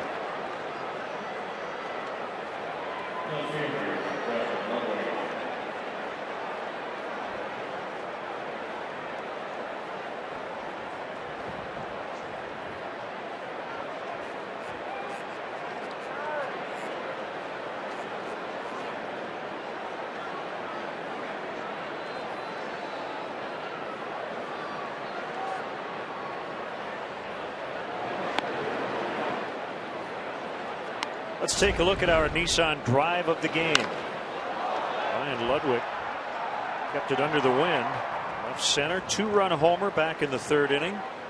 Get to your Nissan dealer for special offers. Nissan innovation that excites. Visit ChooseNissan.com.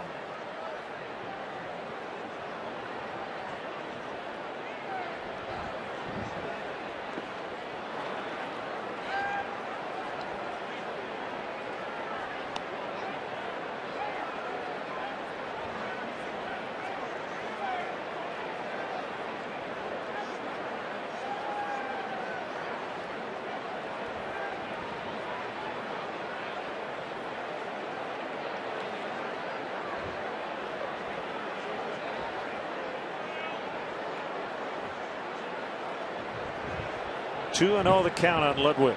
Here it is. 95 on the fastball. 2-1.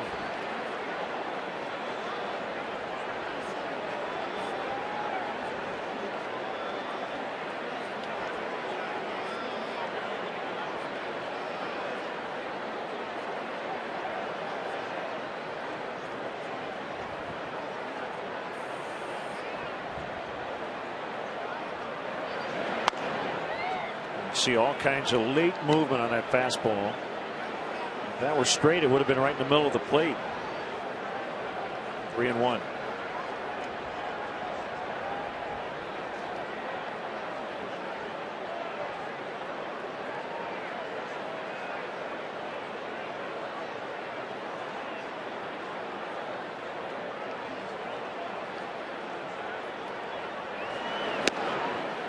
That's a strike. 3-2.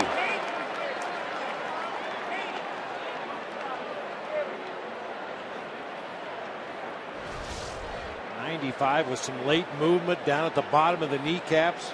That is wicked.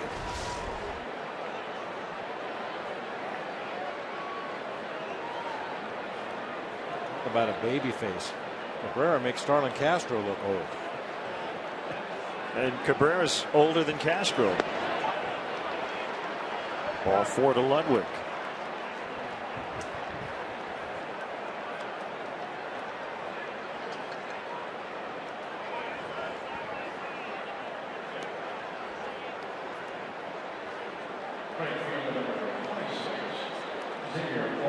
And I think it goes without saying that in a rebuilding season like this, so many young players getting their feet wet at the major league level. If you expect to win ball games, you just can't make mistakes. You can't walk guys. You can't make physical errors. You certainly can't make mental errors. It's going to make it extremely tough to come back against teams like the Reds, like the Dodgers on that last road trip. Phillips standing will steal 3rd. I mentioned mental errors. And Phillips just get a walking lead out there at second base. Never made him stop. He just kept going.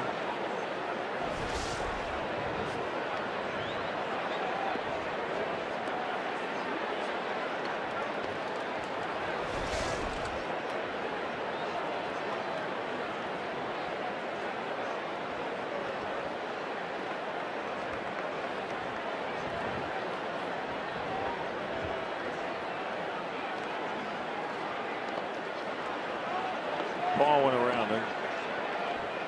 They're going to check. No, he didn't. Yes, he did. Yes, he did. You rarely get that call after this much of a delay, however. Castillo blocks the ball. He retrieves it, turns around, calls timeout, and then asks to appeal the swing. after exchanging baseballs and appealed to the wrong side of the field. You add all that up, you're not going to get a call.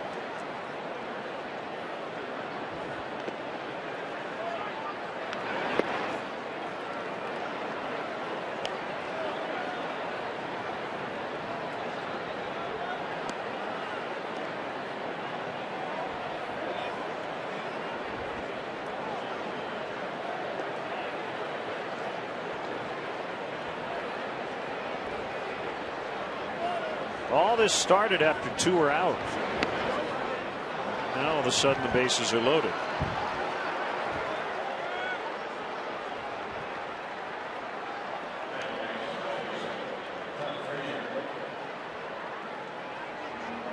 That's one thing that he's been pretty good at throughout his minor league career. Cabrera's been a strike thrower. He rarely put himself in trouble by walking opposing hitters and creating opportunities for a big inning. But back-to-back walks here in the 6th to load him up. Well, the walks have been such a big problem. I mean, you think about some of the relievers the Cubs have used this season. Michael Bowden, 5 walks, 9 2/3. Lendy Castillo, by the way, might be coming off the DL here soon. 4 walks and 7 2/3. Cabrera, 2 2/3, has now walked 4. Randy Wells, 24 walks in 28 2/3. Scott Main has walked 12 in under 21 innings. Well, you just go right down the list. Even the real hard throwers, Rafael Dolis with a big sinker, 20 walks, 29 1/3 innings. You just cannot have success at this level with that many walks. Even the Cubs closer, Carlos Marmol, we know he can pitch himself out of some of those jams, but 33 base on balls in 35 1/3. Way too many. Well, Paul Mahalam's going to pitch for the Braves tonight. Let's take a look at the veterans the Cubs have traded away and what they've done with their new team. So Mahalam with 1 start, a loss to Houston. Reed 3 for 11. Ryan Dempster 1-0. Had that bad start, then the good start. A home run for Giovanni Soto. And 4 knocked in. And Jeff Baker in Detroit already 2 for 3 with 2 RBIs.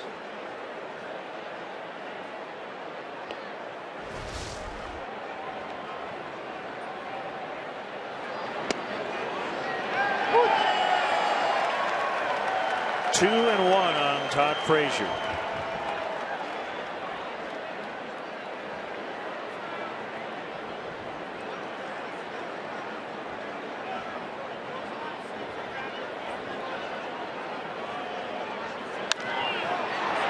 Base hit right field. Phillips scores. Ludwig being sent home, and he'll get in standing. 2 more in for the Reds.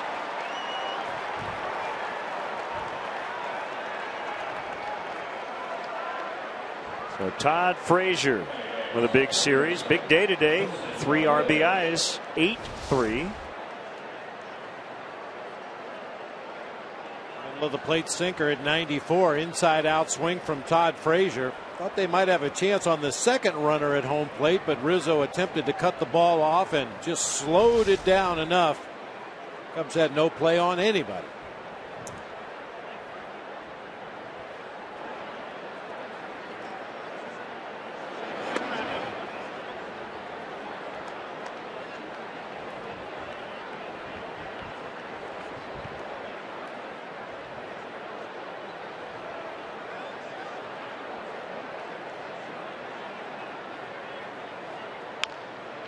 Chopper to Josh Vitters to end the inning. 3 more for the Reds. 2 more Cub errors. 8-3.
Here's the perfect gift to showcase what it means to be a Cub for life. Receive a customized photo announcing the birth on the Wrigley Field marquee, a Cubs birth certificate, Cubs baby stocking cap, and a Cubs Rookie of the Year onesie. Perfect for parents and friends alike. Visit Cubs.com for more information and to sign up today. A sloppy game for the home team. 5 errors committed by the Cubs as they trail 8-3.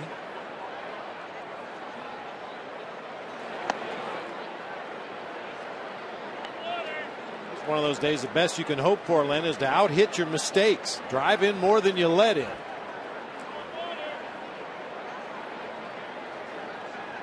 A 1-0 pitch to Starlin Castro's in there on a fastball.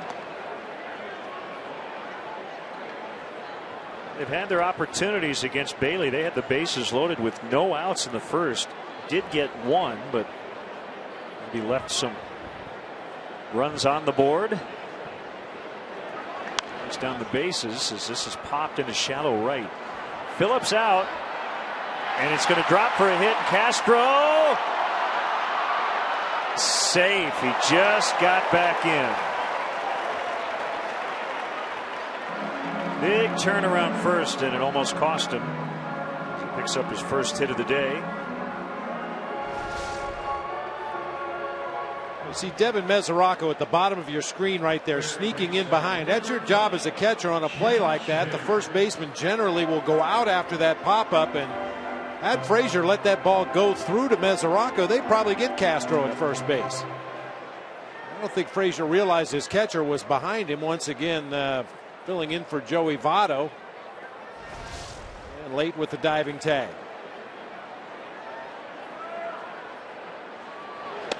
Vitters 0 for 2, couple of fielders' choices.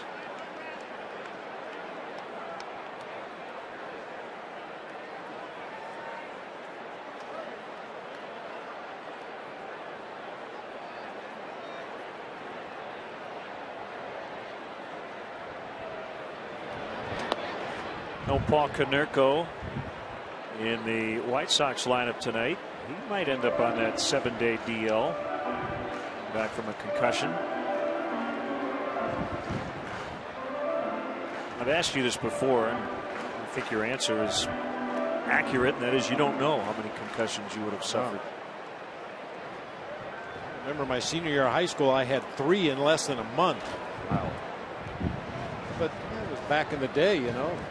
The trainer would hold up fingers, and if you could count to 5 or somewhere short of 5, you just kept playing. Castro running and a base hit. Castro deked, however, and he's going to be nailed at third. Not quite sure why he took off from second, as he was deked by Phillips and Cozart. He stopped before he got to second. The ball had been thrown back to the infield, and then he took off for third.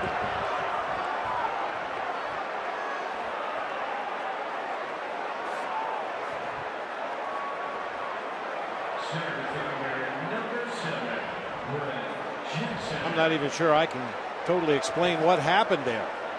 Nice piece of hitting by Vitters with the inside out swing. I mean, Castro being a middle infielder himself, and we saw him just last week do the same thing to an opposing player, a decoy at second base. It looked like he picked up his coaches, but for some unexplained reason decided to try to advance on to third base. Right there he's looking at Dave McKay, telling him to run. Then looks back over his shoulder once again, something we've seen a lot of this year. That kind of day.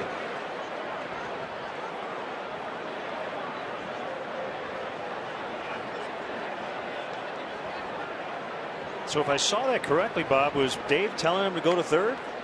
That's what it looked like, yeah.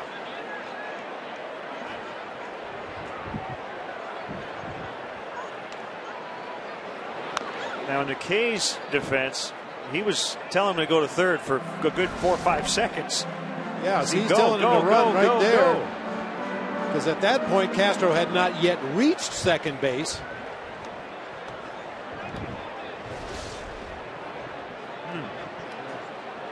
It was a weird one. That will be ironed out. It's highly uncommon for a base runner to look back to first base for help from that particular coach. Ought to always look ahead. The third base coach is the guy that will tell you whether you should keep coming or stay at second base.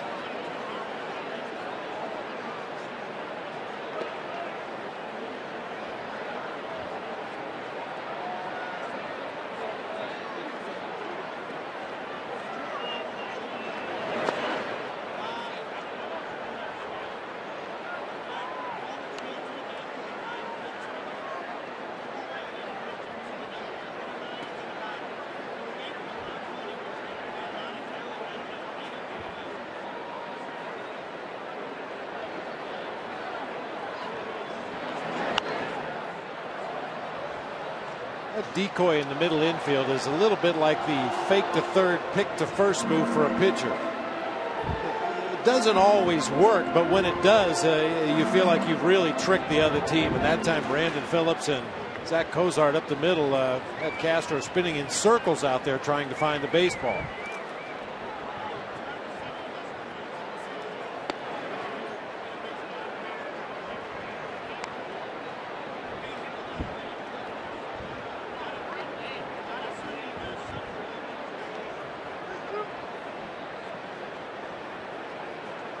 Three and two on Brett Jackson. Pitch fouled off.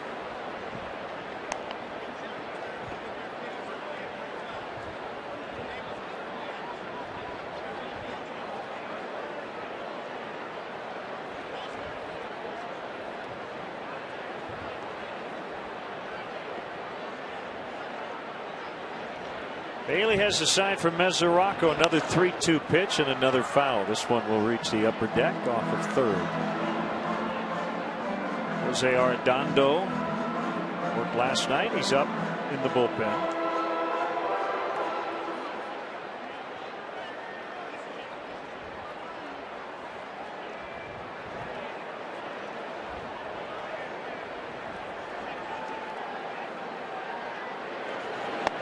Swing and a miss, strike three, and let's step aside and see what's coming up on WGN. Catcher number 53, Wellington Castillo.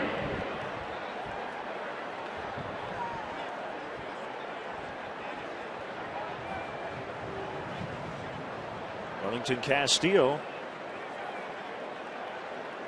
0 for 2.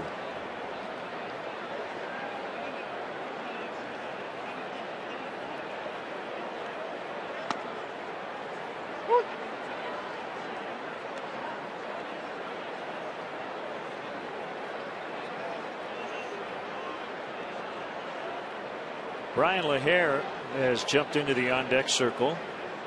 He would hit for Cabrera.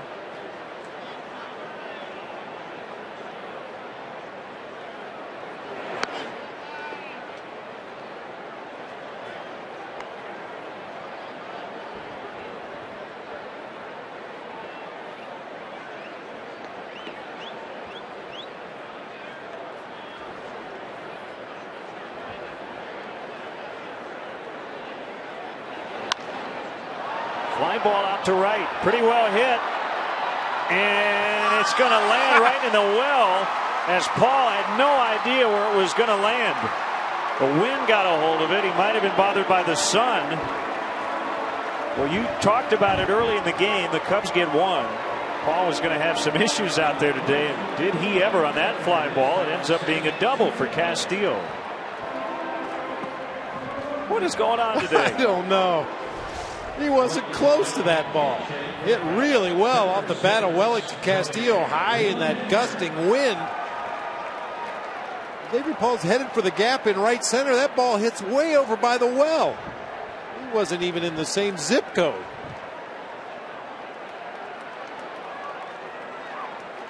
So 8-4, and Brandon Phillips doing what we're doing right now.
In-game box score. So the Cubs have spread the hits around. They have 9, same as the Reds, but trail the game by 4. The 2013 3 Series with X Drive is here.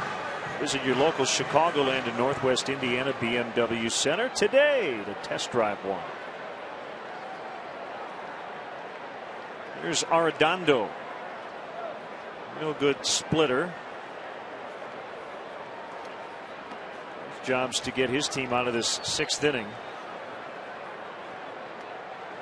At the 2nd out of the 7th. A strikeout of Brian LaHare in the ball game last night. Here's LaHare, the pinch hitter. Castillo at 2nd after the double, which scored Vitters. High for ball 1.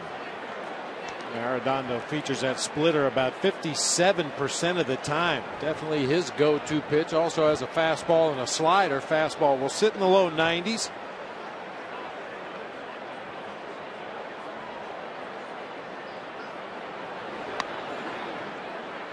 It's a split right there, I believe.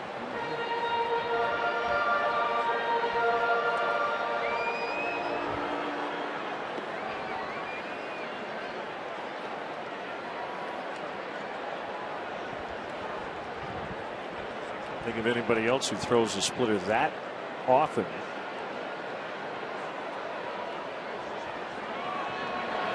Oh, that's pretty nasty. Yeah.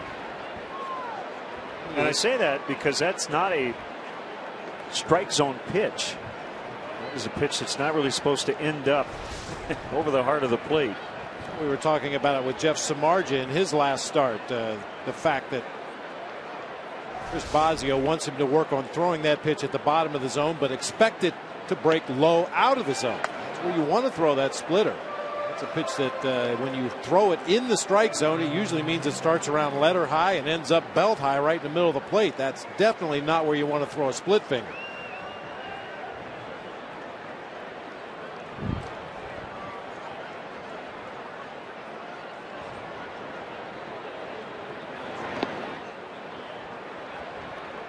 You think when Arredondo says hi to everybody, he always gives the peace sign? Pretty good chance. Yeah. Since that's a grip on that split finger. Yeah. Arredondo, spelled backwards, is Adnatara.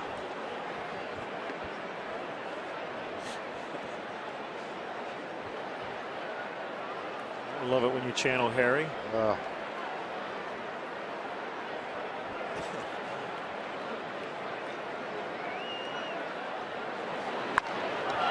Hare with a fly ball the other way, and Ryan Ludwig will make the catch. We'll head off to the 7th. Cincinnati 8, the Cubs 4.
Bud Fan Cam.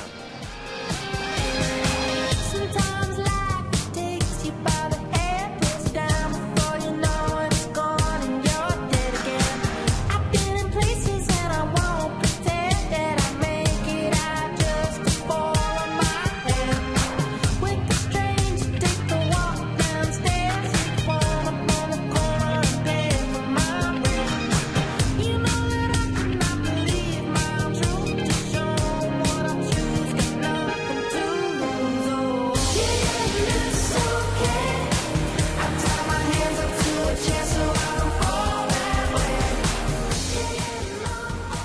That's Foster the People with Helena Beat. That's our Bud Fan Cam, brought to you by Budweiser. Great times are waiting. Grab some Buds. Left-hander Jeff Beliveau on here in the 7th.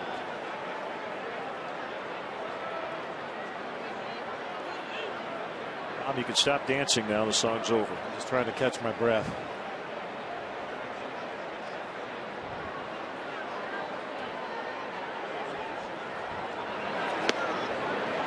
As Rocco looks at a strike, Mike Leake is on deck.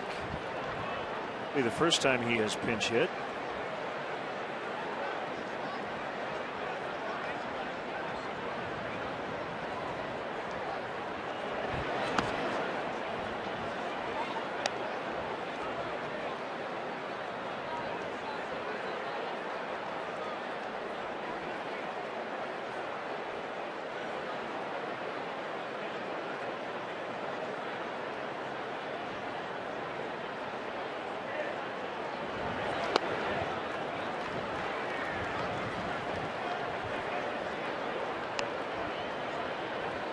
One and two the count on Mesoraco.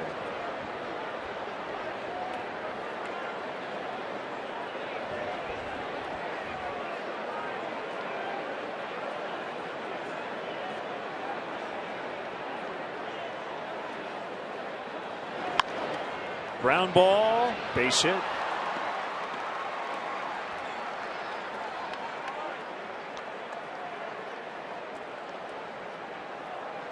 Here is Leake. At the start last night, got a no decision, 6 innings, 3 runs.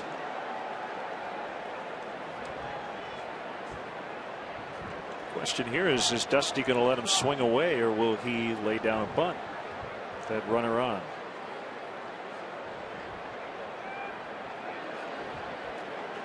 You don't have to answer that. We'll find out. It's a great thing about baseball. I think he'd bunt. I mean, if he doesn't bunt and you're Chris Heisey, a right-handed bat sitting on Dusty's bench, you're probably wondering, hey, send a pitcher up there to hit. I could have done that. I mean, you could see staying away from your backup catcher, Ryan Hannigan. You can see staying away from Scott Rowland. You mentioned he's just general body soreness, needs a little downtime. Jay Bruce, a left-handed bat, wouldn't pinch hit against Beliveau. Miguel Cairo's your most versatile utility player off the bench, but I'm Chris Heisey and they send a pitcher up there to swing away, I'd be a little upset.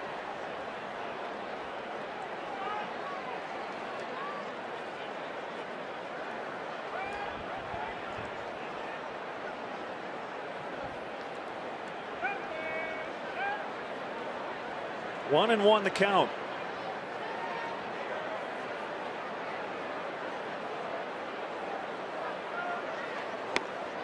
Pulls it back, swings away, comes up empty.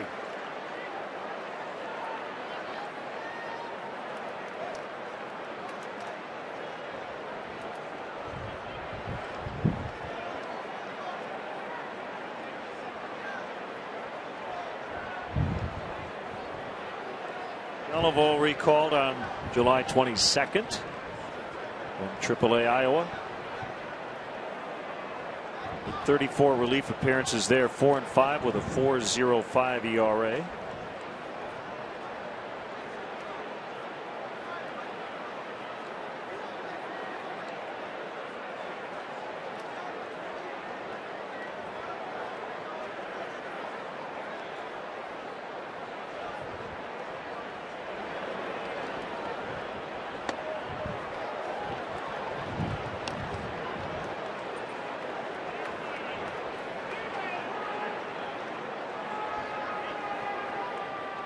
Former Cub Sean Marshall.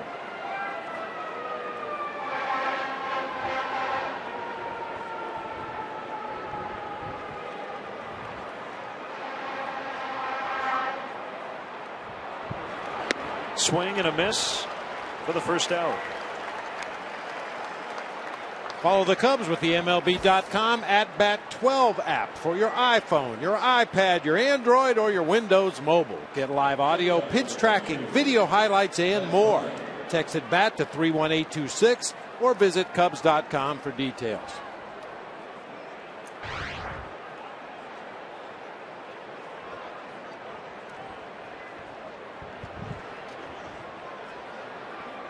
Third first, one out. And Cozart takes a pitch low. Trying to remember, did you have a pitcher who you used to pinch hit? Or a pitcher you used to run, like Jason Marquis used to do a lot for Lou? We didn't have a designated guy. Brian Anderson was a real good athlete that we could use for a pinch runner if necessary. Greg Swindell was a guy that was actually a really good outfielder.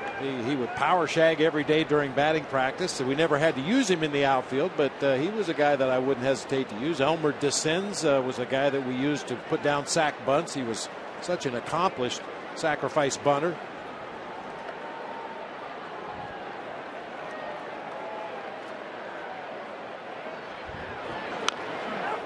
Cued off the end of the bat. Rizzo will take this safe out, and on a day like this, that's a good idea.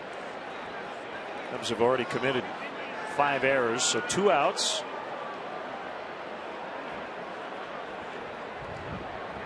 It's Drew Stubbs. I think it's natural on a day like this when you are struggling to maybe try to bite off more than you can chew and make up for earlier miscues.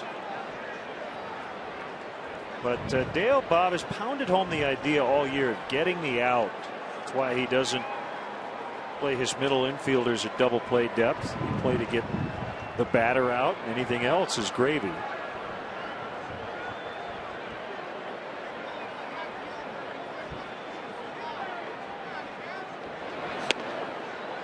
Well, we've seen in this ballgame what happens when you don't get the outs that you're supposed to get. Creates opportunities. It runs up pitch counts on your own pitching staff. Weakens your team defensively because now guys have to hold runners on base or jockey runners back at second base.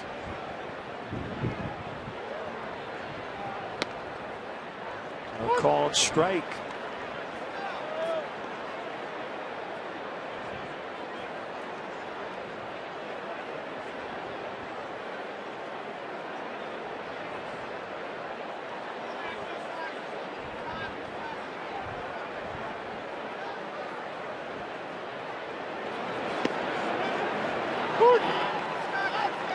One and two.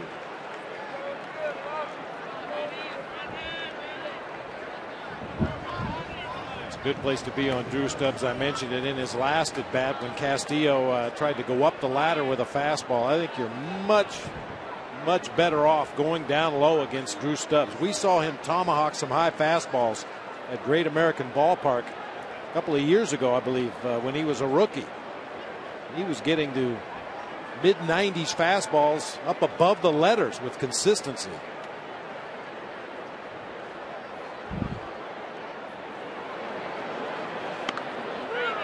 Got him. Time for the stretch. Today's guest conductors for Take Me Out to the Ball Game. Bricks and Ivy Ball auction winners Thomas Kane and Matt Simon. All right, Chicago, let us hear ya. A 1, a 2, a 3. Take me out to the ball game. Take me out to the crowd. Buy me some peanuts and Cracker Jack. I don't care if I ever get back to its root for the Cubbies. If they don't win, it's a shame. For it's 1, 2, 3 strikes are out at the old ball game. Let's get some runs. baby!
Cubs won 5-3 last night.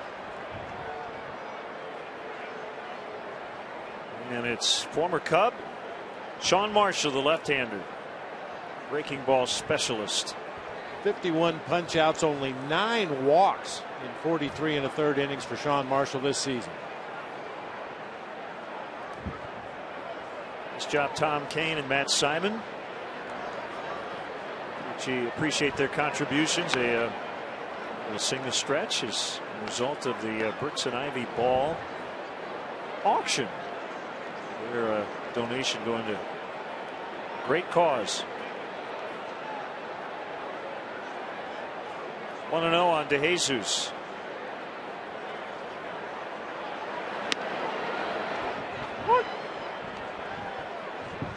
This has not been a good game for the Chicago Cubs. That's pretty obvious based on the 5 errors. But down 4, they still have 3 at-bats left. It feels like it should be a blowout, but it's not.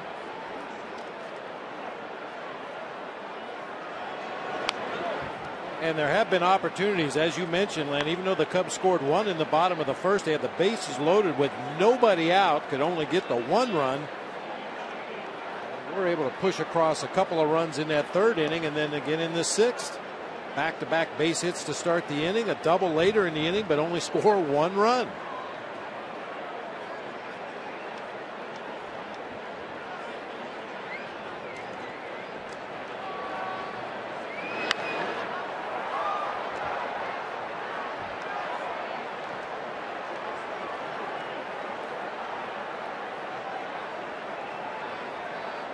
Reds have the best bullpen ERA in the majors, 2.59.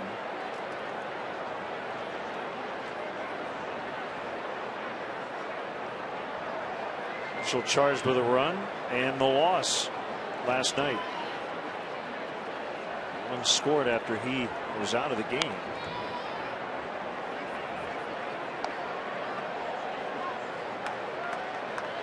Prior to last night, he had not allowed a run in 13 appearances. Reds got him in the Travis Wood deal in the offseason from the Cubs, and then February 27th, he signed a 3-year contract extension.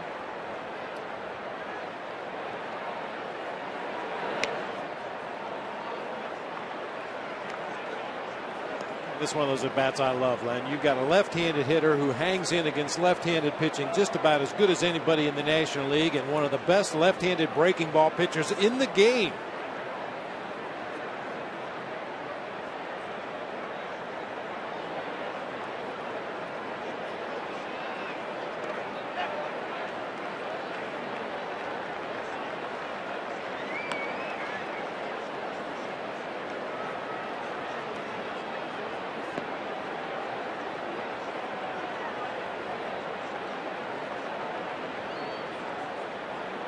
Barney and Rizzo to follow.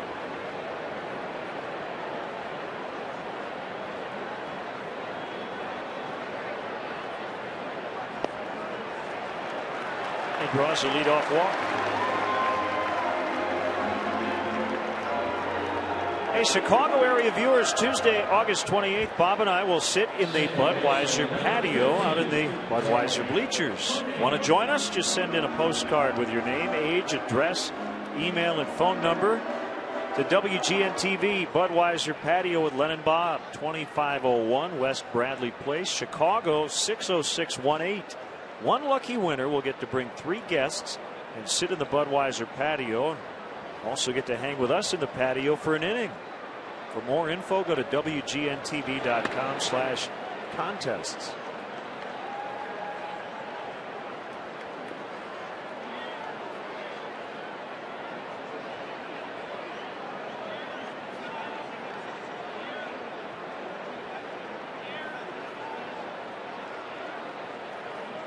Sam LeCure up for the Reds.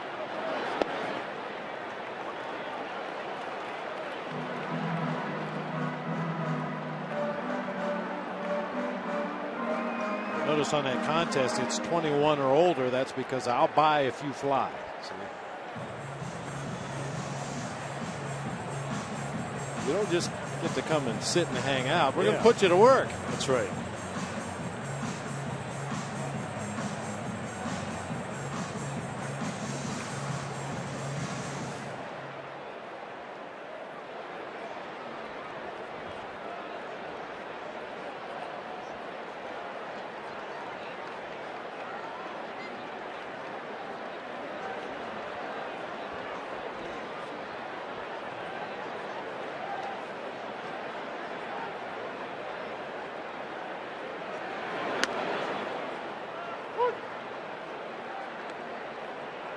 Well, who's playing right field for the Brewers these days? Corey Hart's playing first base, right? Most of the time. Yeah, that's a good question. Maybe Aoki? Look it up. He's going to get heckled.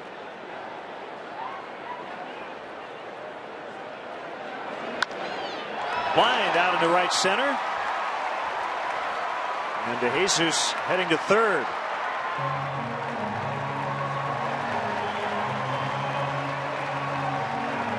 Cubs threatening here in the 7th off Sean Marshall. Nice piece of hitting by Darwin Barney that time. Takes a fastball down over the heart of the plate, shoots it toward the gap in right center field. DeJesus had to freeze momentarily to make sure that ball got over Brandon Phillips and into the gap. Only then can he turn the corner and advance on to third base. To answer your question, Nori Aoki is playing most of the time at right. Niger Morgan occasionally. Ooh, that'd be fun. Yeah, he'll probably yell back. He likes it. Well, would it be Niger Morgan or Tony Plush? Good question. Oh, we can ask him if he's out there in right field on the 28th. Who are you?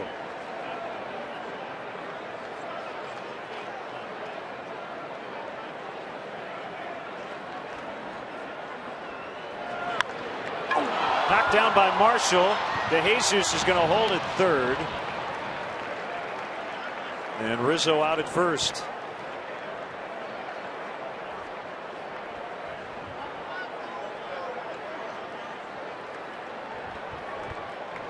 The Reds are going to slowly gather on the mound to check on the status of Sean Marshall. That got back there in a hurry off the bat of Anthony Rizzo. Like he was able to knock it down with the leather, deflected it toward the first base side. The underhand toss for the easy out. That will be it for him anyway, as the Cubs have some righties coming up, starting with Soriano. It will be right-hander Sam LeCure for Marshall.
He's given up 1 earned run over his last 11 games. He comes in with runners at second and third, and 1 out in the 7th.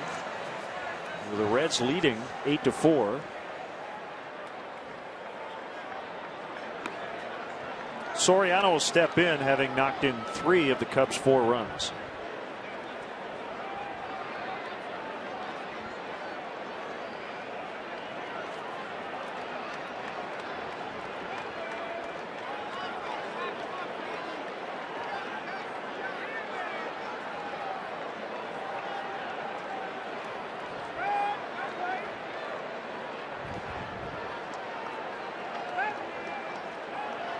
So DeJesus at third, Barney at second.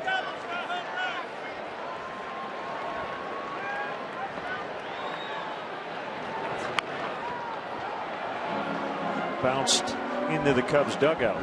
Soriano 2 for 6 lifetime against the Reds right-hander with a double. That'll work pretty good right about now.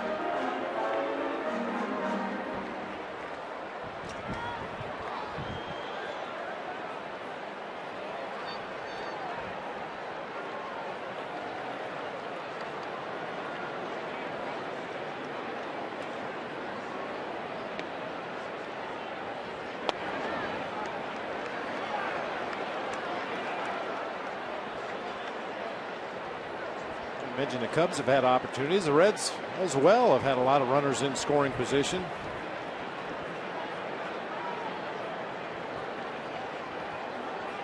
We've been helped by 5 Cub errors.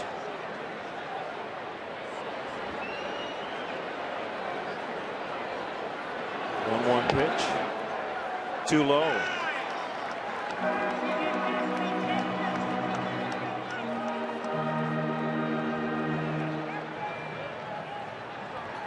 Sean Camp up for the Cubs.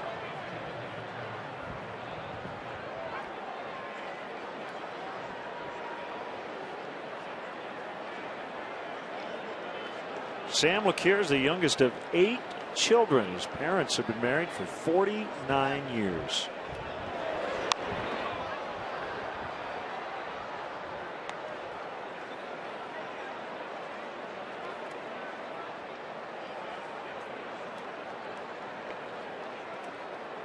So I'm sure whenever the Reds go to St. Louis, he's from Jefferson City, Missouri. He's probably got a lot of tickets to get.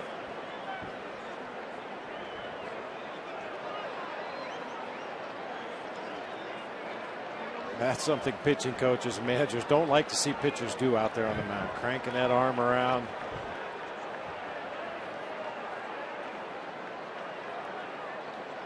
Just a joke about guys getting all the bone chips in their elbow lined up just so before they deliver a pitch.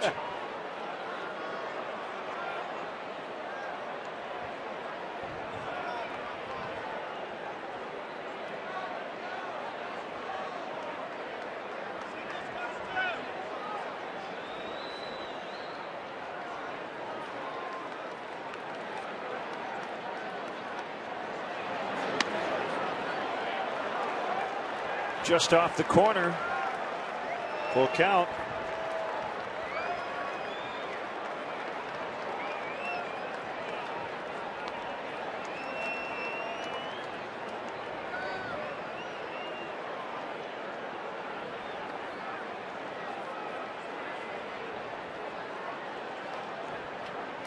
Castro on deck. It'll come up as a tying run if Soriano reaches here. Kieran Mesoraco need to talk it over.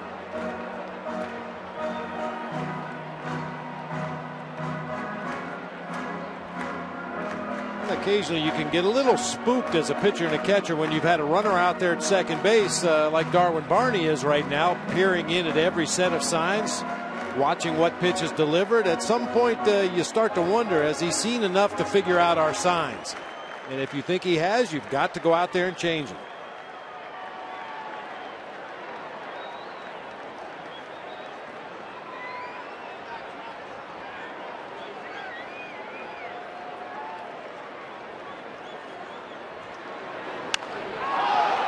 Popped into left. Ludwig coming in. And it's caught by the shortstop Cozart, and everybody has to hold. A near collision in the outfield. 2 outs. You see Ludwig at the last instant goes for the basket catch as Cozart is going out and making the backhanded snag on that fly ball.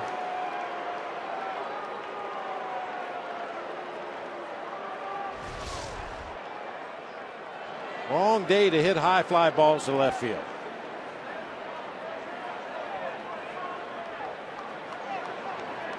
Cubs still have not cashed in. They had the first 2 on with nobody out.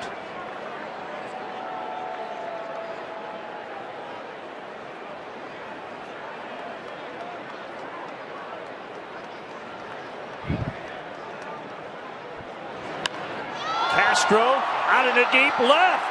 It will be right at the wall. Wind knocked it down. The Cubs get 2. And they're down by 2. Boy, any other day, that is a 3-run homer. But not this afternoon. Any other day, that's a no-doubter. It's a hanging slider off the plate inside. Drop the bat head on it. Watch the reaction of Devin Mesoraco behind home plate. Oh, no. He thought that was gone. The ball was absolutely smoked down into that left field corner. It's right at the base of the fence. They've been blowing like that all day.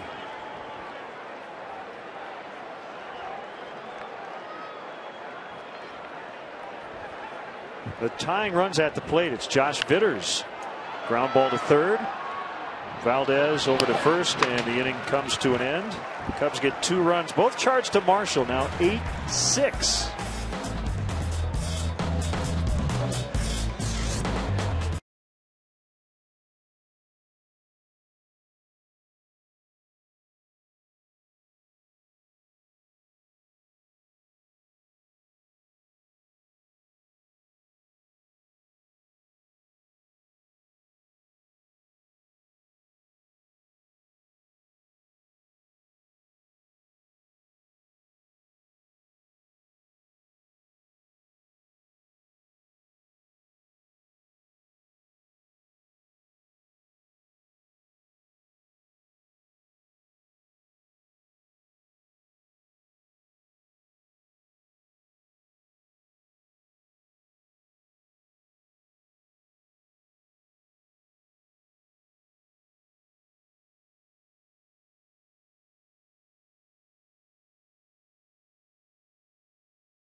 Summary.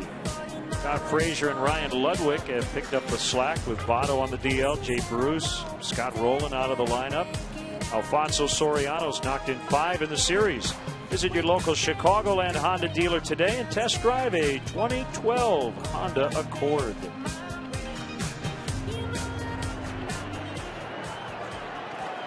Here's Sean Camp. Cubs are down only 2 runs.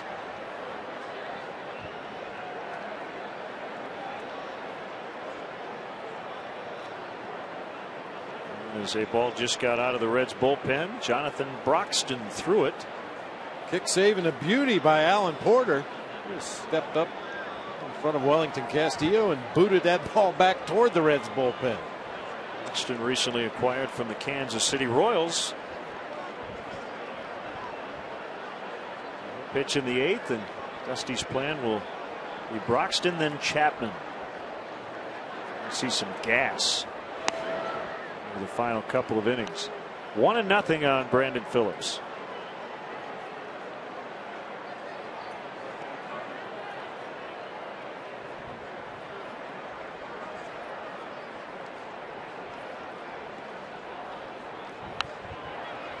Fouled off. The Reds, the Cubs hang around today.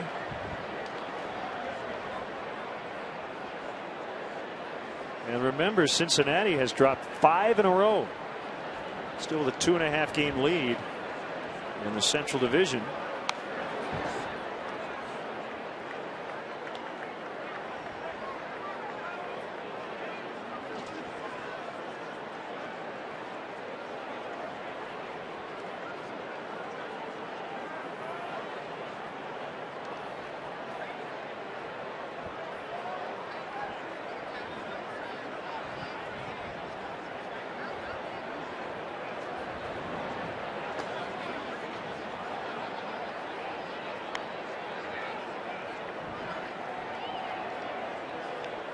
Two with Ludwig on deck, then Paul, the right fielder.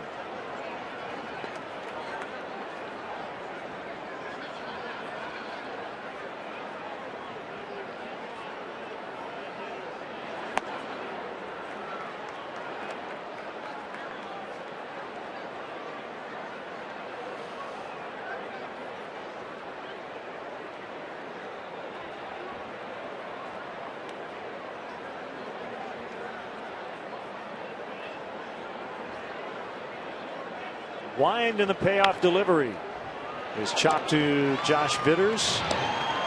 He'll throw to Rizzo for the out.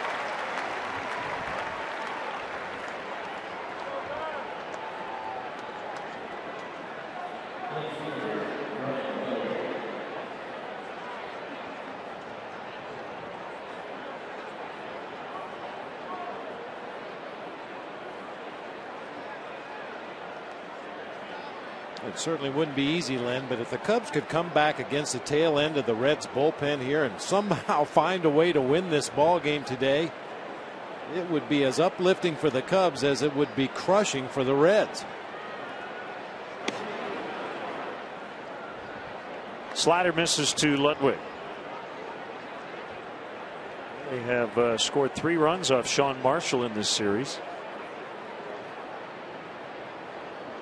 Soriano homered off Logan Ondrusek last night.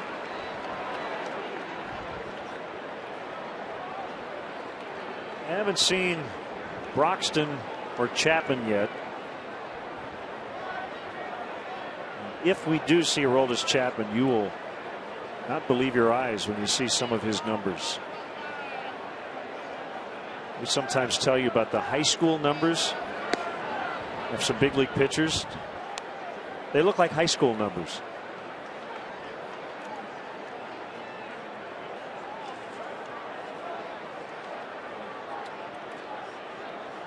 Chapman's given up 1 earned run against the National League all year.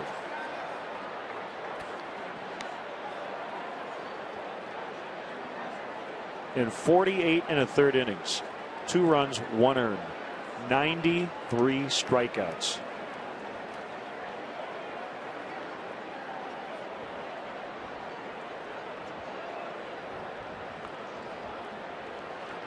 We talked about it last night. He has as many strikeouts as 3/5 of the rotation. Guys that take the ball every 5th day. It'll be fair into the right field corner for Ludwig. So a single, a homer, a walk, and now a double. Only made 1 out all afternoon.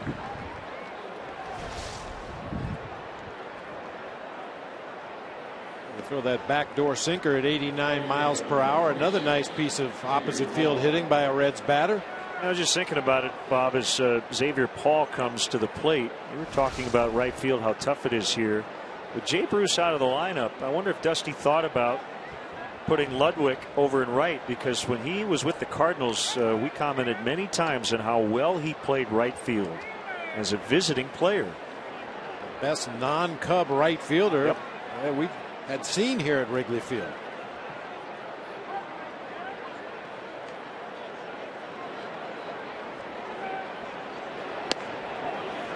The outside corner to Paul. 1-0 the count.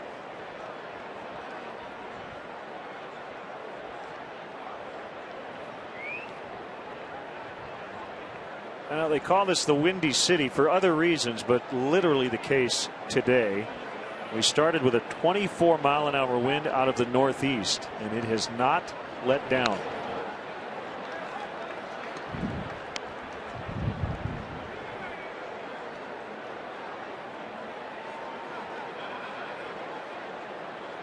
It's been a rough day for the Birds. We saw a pigeon just a moment ago coming down the third baseline with the wind at his back, flying at about 120 miles per hour. Turned on a dime and just hovered in the air, trying to fly back into the wind.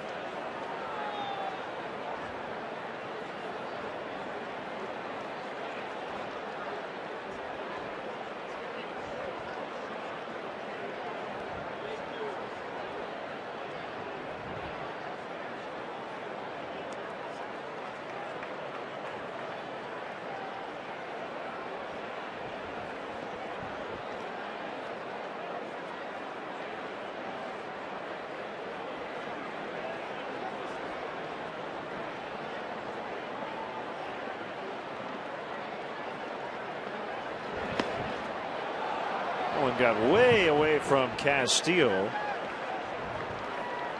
And a wild pitch charge to Camp. Runner at third now with 1 out.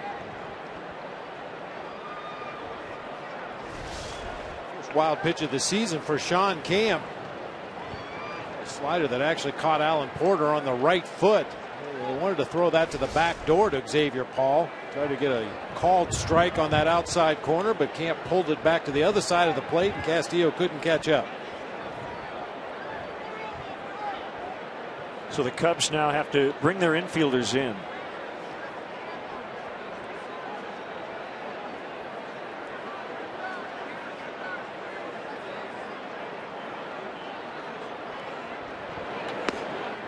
Three and one.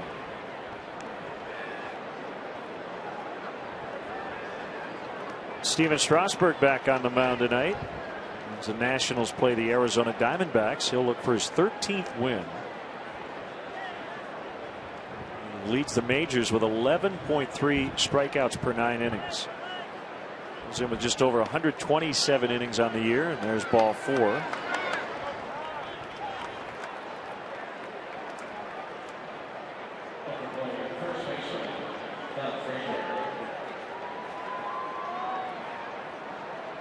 Felix Hernandez goes for the Mariners tonight in Anaheim. He's 6-0 with a 141 over his last 10 outings.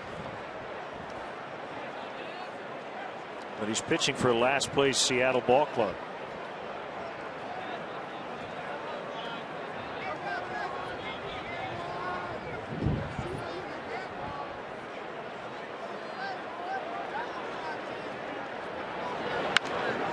Ground ball up the middle. Base hit. Todd Frazier with his 4th RBI of the afternoon. 9-6 Cincinnati.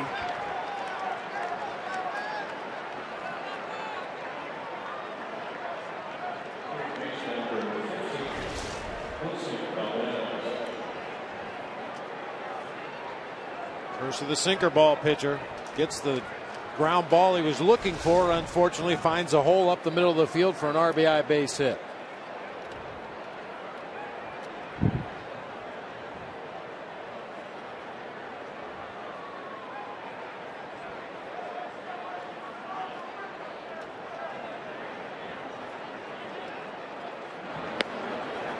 Slider strike on Wilson Valdez. Tim Lincecum looks for his 3rd consecutive quality start as the Giants host the Rockies. San Francisco with a 1-game lead over the Dodgers going into action tonight. Each of the Dodgers are in Miami. Hanley Ramirez will face his former team. Another one gets past Castillo.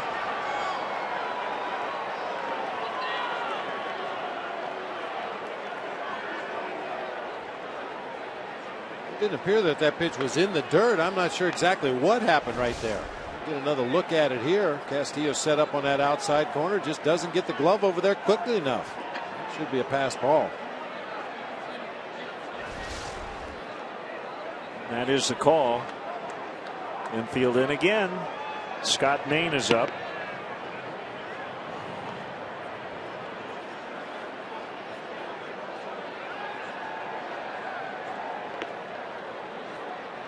And 1-1 the count. Here's the pitch. Popped up. It's Josh Vitters. 2 down.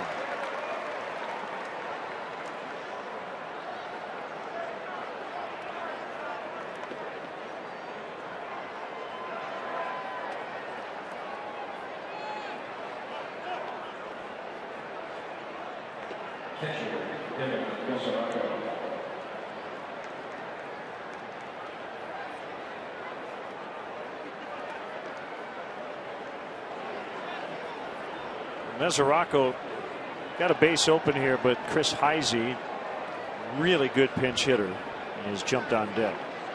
A big difference when you get into the later portions of the ball game and you know that that opposing manager is going to go to his bullpen. We know Jonathan Broxton is warmed up and ready to come into the ball game, so there's not even a possibility of the pitcher hitting for himself in that 9 spot.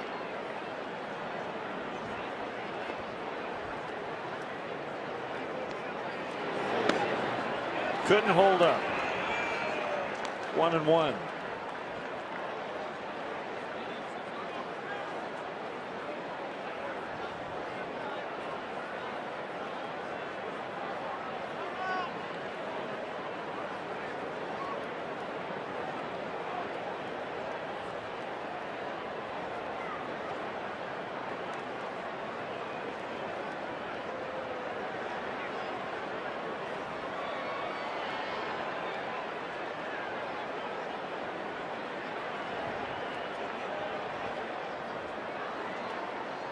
Camp's 1-1 pitch hit foul.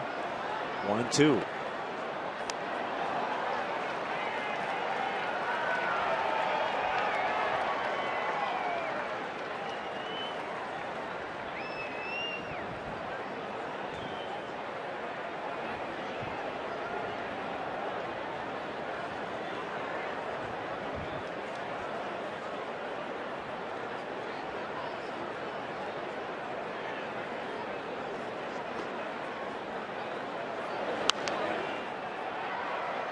A lot of souvenirs over there on that first base / right field side with the wind direction.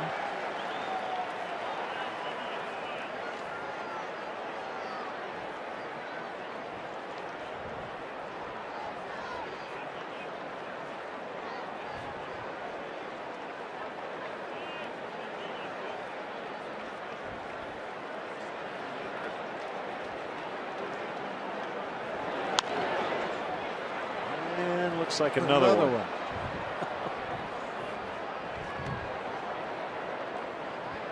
Some of those foul balls, when they left the bat, it looked like maybe that'll stay in the field of play, and they end up about 20 rows up into the bleachers. Those look like my golf shots when there's no wind. You shape them that way? Is that what you're saying? You play them around the dog leg? Not intentionally.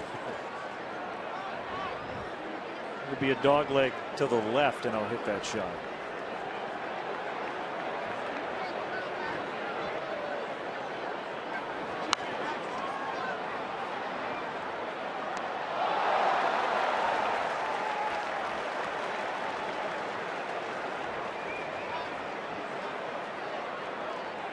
Examining that ball for quite some time. Scuff marks.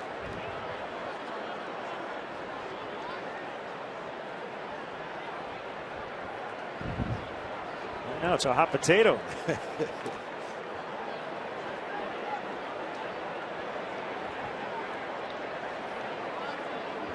Camp trying to put away Mesoraco and get out of this inning. And the Reds have already scored once.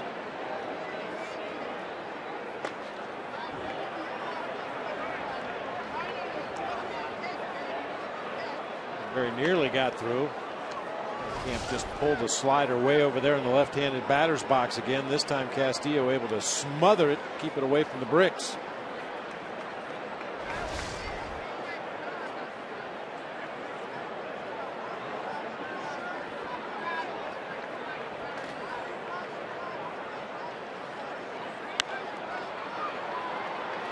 Short right, Barney out, DeJesus in. Basket catch, Darwin Barney, as DeJesus tumbles as they got tangled up briefly. The Reds get one and lead by 3 in the 8th.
The lead over the Cubs. This has been a wacky Wrigley Field game today, no doubt.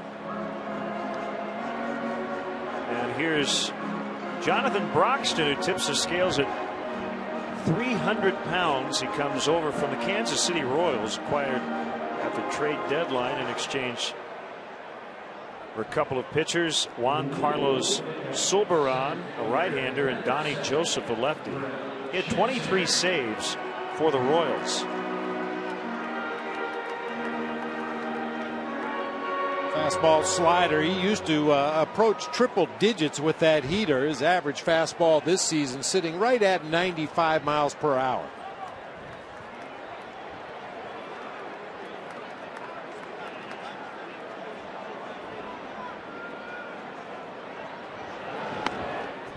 Brett Jackson able to pull the bat back. Ball 1.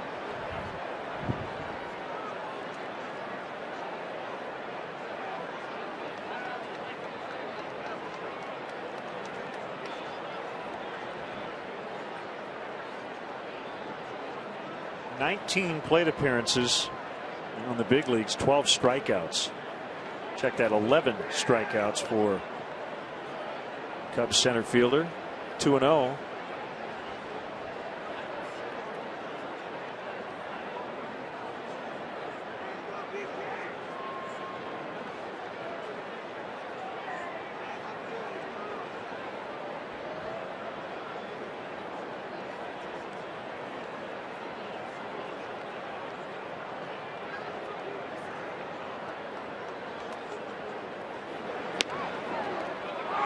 That's a strike.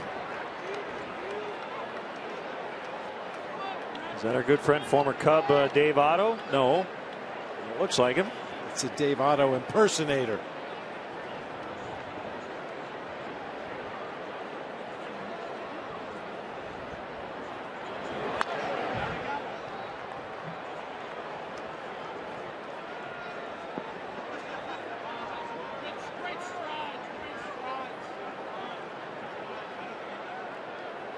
I knew it. I knew somebody would say I look like Dave Otto.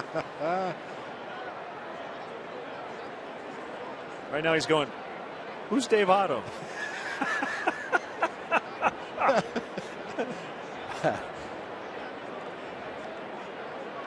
Oh, we love the big lefty. Yes, we do.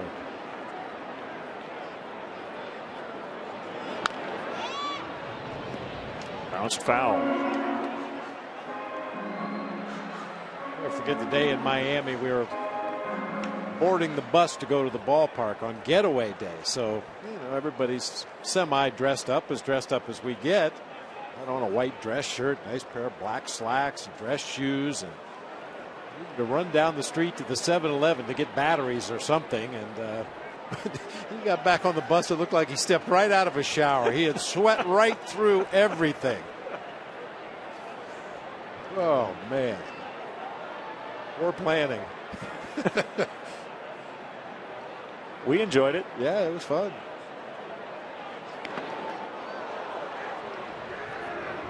Didn't feel too good. Where did Mesoraco get it?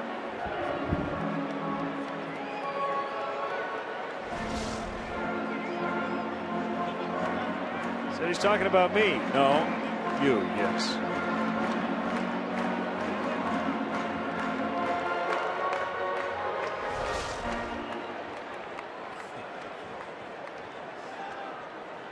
Louis C.K., the great comedian, has a bit about that gesture. Said only in golf and tennis, the only two sports when you can do that, because you have nobody to high five.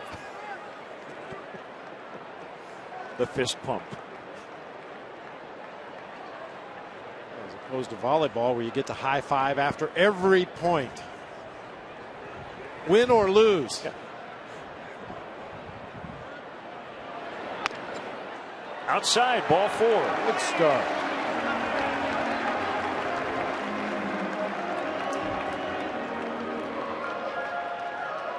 Mentioned the 11 strikeouts, now 3 walks taken by Brett Jackson.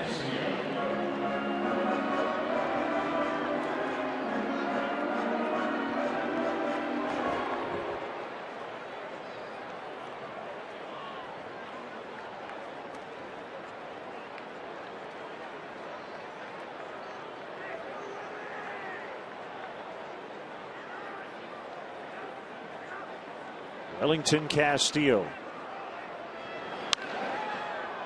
This one sky high. This one could bring rain. Look at him go after it.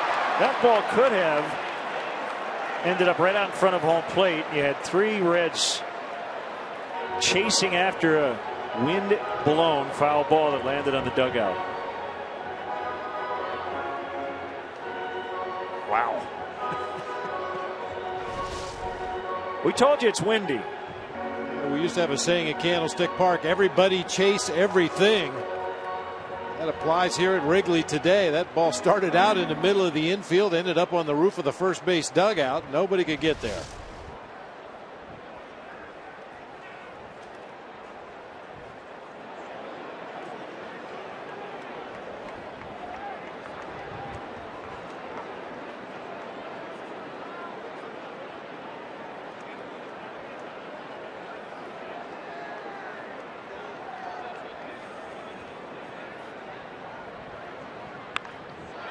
Fair ball. Past Valdez. Ludwig chasing it down in the corner. Jackson will easily score, and Castillo has a double. They get that run right back. Within 2 again at 9-7.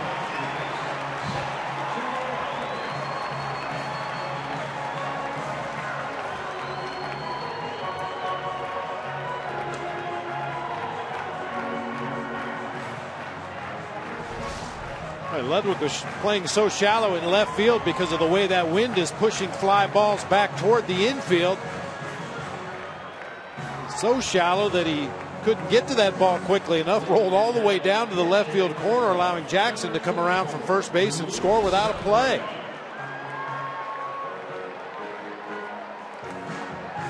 Louis is pinch hitter Luis Valbuena digs in. He had been slumping, but has been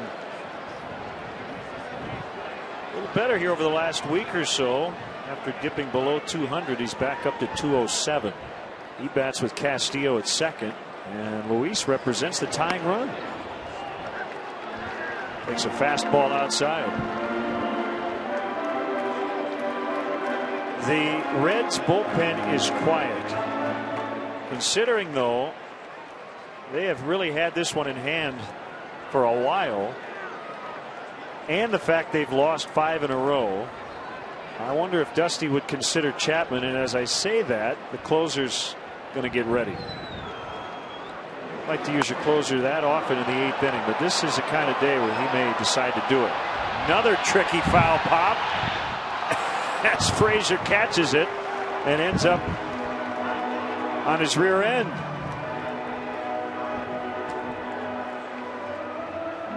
He's hearing it from his teammates in the dugout. Well, watch how Frazier fields this ball. He turns around and faces back toward the infield with his back to his own dugout, knowing that the wind is pushing the ball that direction. It's a pretty heads-up play for a guy that hasn't played a lot of first base. Down goes Frazier. Oh, my. He's telling first base umpire Jim Wolf that, yeah, those pop-ups, you might as well just turn around and face the scoreboard.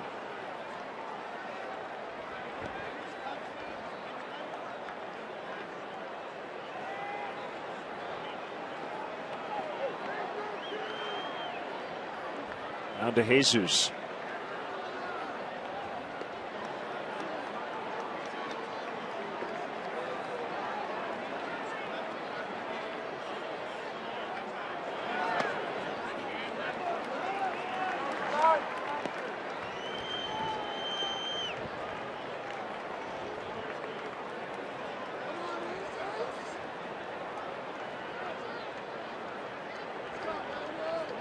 Going beyond an inning is not a huge deal for Chapman.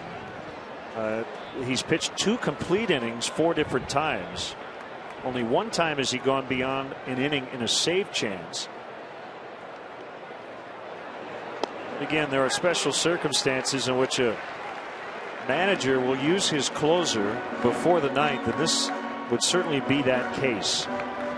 As Dusty's team needs a win, they dropped their last 5 straight.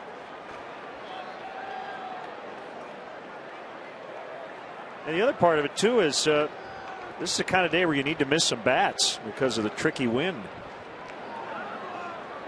Chapman certainly does that. 2-0 outside, 3-0.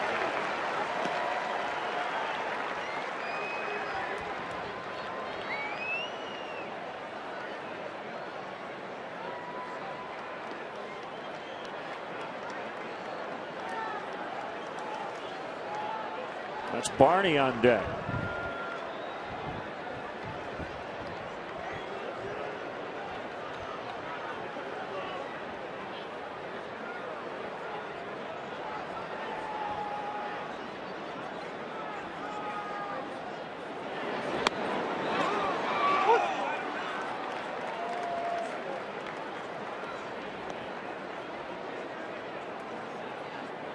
Broxton, a 2-time All-Star.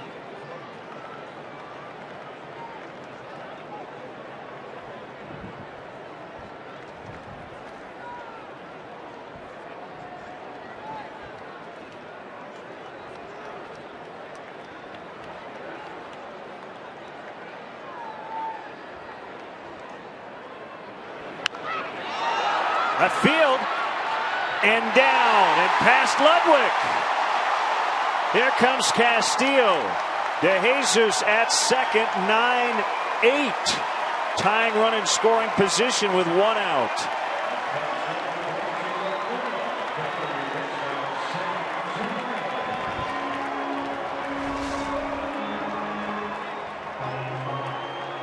Nobody is immune from that wind today. That ball slicing down into the corner, and once again Ludwig from his shallow position in left field just couldn't get there quickly enough to cut that ball off. It rolls all the way to the warning track.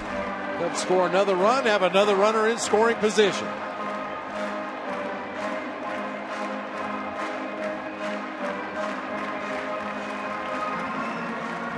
Dusty's going to stick with Broxton against Barney. Rizzo due up after him. There's a very good chance Chapman will face Rizzo. You also take into consideration the fact that Chapman has not pitched since the 4th. Got to save that particular game against the Pirates.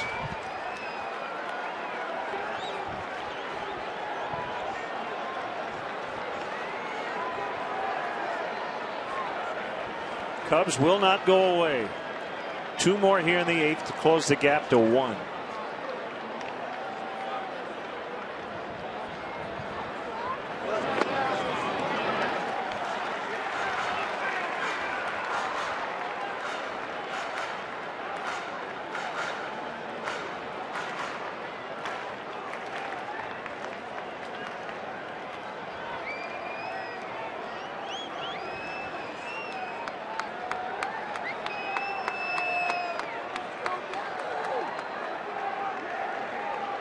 Broxton made his big league debut with the Dodgers back in '05. Pitched with them through 2011. This year, in with Kansas City. And now here with the Reds.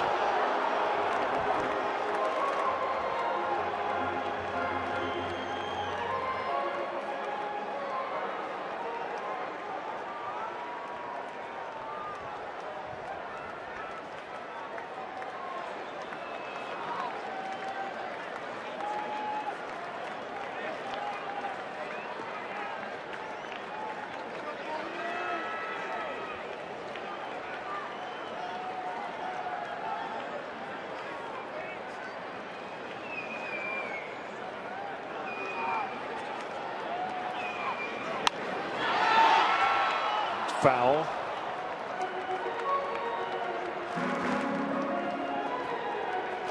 Ball and a strike to Barney.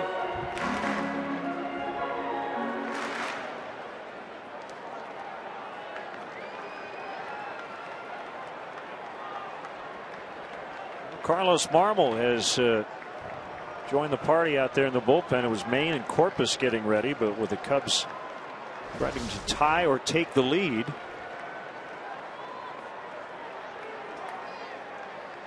he's now up on the bullpen mound.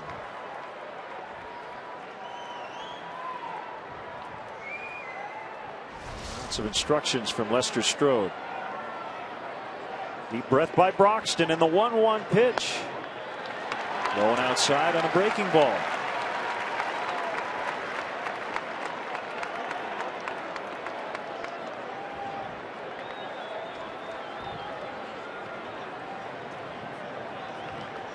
Marmol along with Corpus.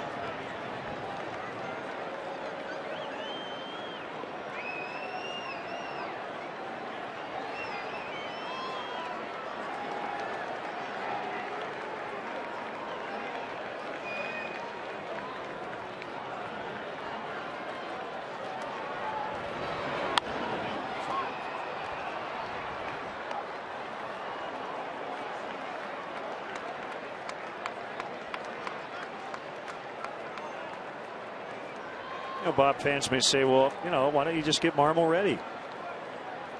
Well, every pitch a guy throws in the bullpen is calculated. You don't want someone to get loose too many times or for too long if he's not going to pitch. Relief pitchers talk about wasting bullets. Yep. You don't want to be down there and get all heated up, lathered up, ready to come into a ball game, and then have to sit back down again. Your arm gets cold. Now maybe the phone rings later. Get him up again. Get to the point where with enough work in the bullpen, you know how long it takes you to get loose, how many pitches you need in the bullpen and on the game mound to be ready. Ground ball behind second. It's Phillips. And a nice play. The Gold Glover gets Barney. DeJesus is at third. There are 2 outs. He couldn't get a lot on that throw.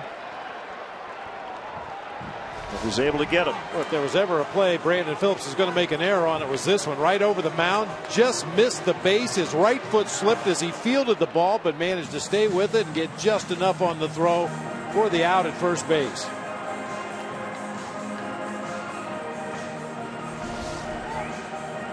Comes a closer. Double switch time. as the pitcher spot was due up to lead off the top of the ninth. We're in the eighth. Don't go anywhere.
Lead off the ninth.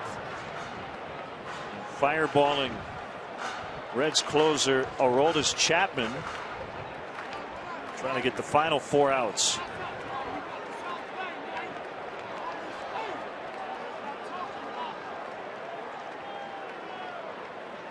Runner at third. That's the tying run. David DeJesus there, and Anthony Rizzo at the plate. A wild pitch pass ball. You got a catcher coming in cold off the bench, catching a guy that throws 700 miles per hour. 99 for a strike.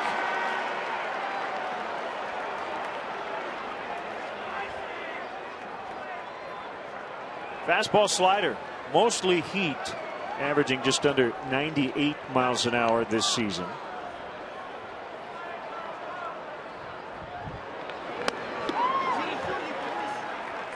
Just hit 100, but it was outside. About 88% fastball, 12% slider. You really need a lot of secondary pitches when your fastball sits right around triple digits. Foul tip, 1-2. Chapman an all-star for the first time. He actually went into spring training trying to grab a spot in their rotation, but then Ryan Madson and Nick Massett got hurt, put him in the bullpen. He's now closing games. Swing and a miss at 102 miles an hour to end the inning. The Cubs get 2. They're down 1 as we go to the ninth.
9-8 Cincinnati. The Reds have had the lead since the second inning. So they led 5-1 at one point. Later 8-3. And now it's 9-8. Here's Manny Corpus.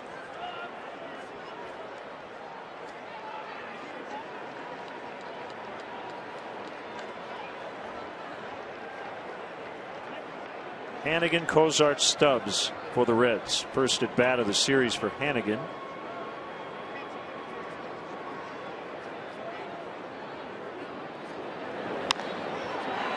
The first pitch swing and a base hit.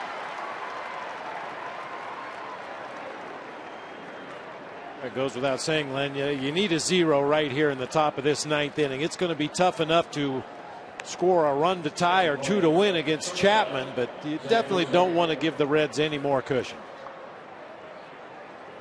Hannigan has made most of the starts behind the plate, but Zarocco got the first 2 games of this series. And it's now Cozart, who has not hit a ball out of the infield. 0 for 5.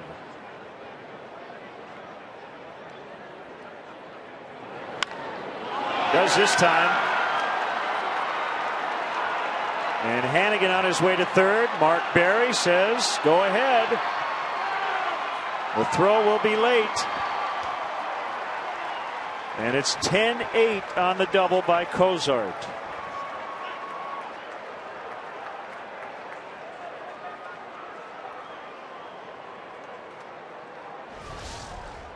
Big insurance run for the Reds. Just a hanging changeup on that inside part of the plate. Cozart smacked it down into that left field corner. Hannigan, the catcher, running from first base, but that ball got all the way down to the vines in the corner. No hesitation by Mark Berry to wave him on around. Well, they've hit the first pitch. First 2 times up for Knox. Single by Hannigan, the RBI double by Cozart. Now it's Stubbs who bunts. Nice catch by Corpus. Cozart back to second. That's the first out. 3 batters, 3 pitches, 3 strikes.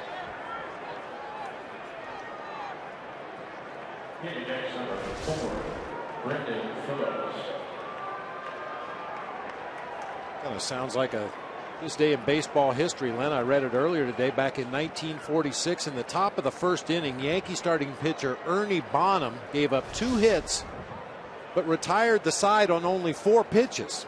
Well, how can that happen? Well, the leadoff hitter singled on the first pitch. He got caught stealing on the second pitch to home plate. The next guy gets a single on the third pitch, and then Dom DiMaggio grounded into a double play. 2 hits, 4 pitches. Out of the inning, no runs.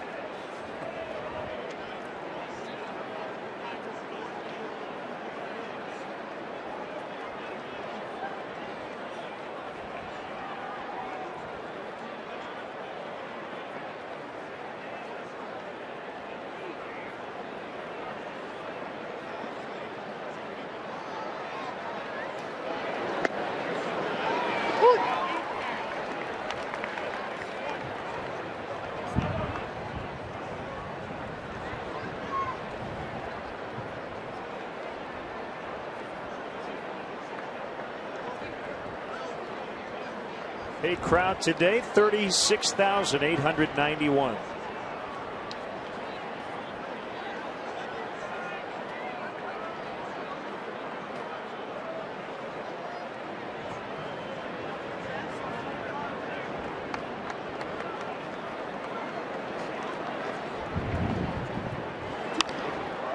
High drive out into left. Soriano now comes way in. It drops. I hope everybody's all right. DeJesus is still down. That's Jackson, rather. Brett Jackson getting up very slowly out there as he and Castro and Soriano all got together as the wind continues to affect fly balls.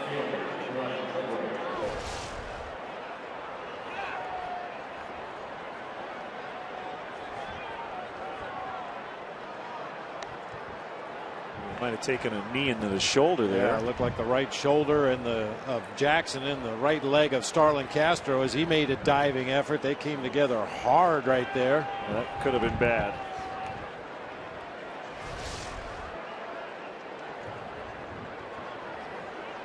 So first and third. Phillips with the blue pit. Could have easily been a bloop double had he been running at all. That ball was in the air a long time. Here's Ludwig. Slider misses low.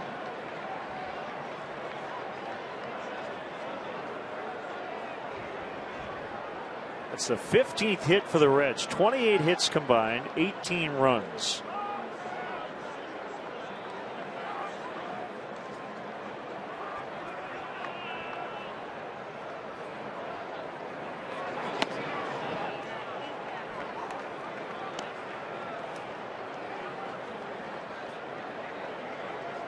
Stay tuned for our Chicago viewers. Channel 9 News coming up. Lourdes Duarte, Tom Negevin, Tom Skilling standing by.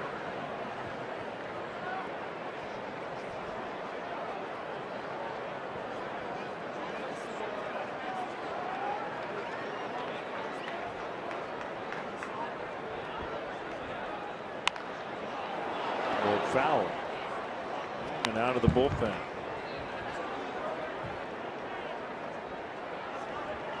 Jackson still testing that shoulder, moving his arm around.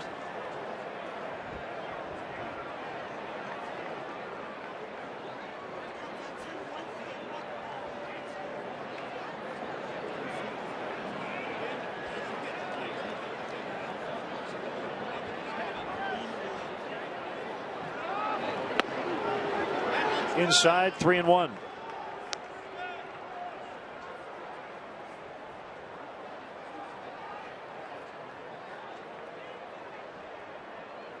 Was looking for the double play ball here. It's kind of surprised me that he's pitching Ludwig inside so much. The first thing you need for a double play ball is to have it hit hard at one of your defenders, and that's usually a pitch from the middle of the plate away. Jam shots on the inside part of the plate usually aren't hit hard enough to turn to. Another high fly ball. Soriano makes a catch. Cozart holds it third.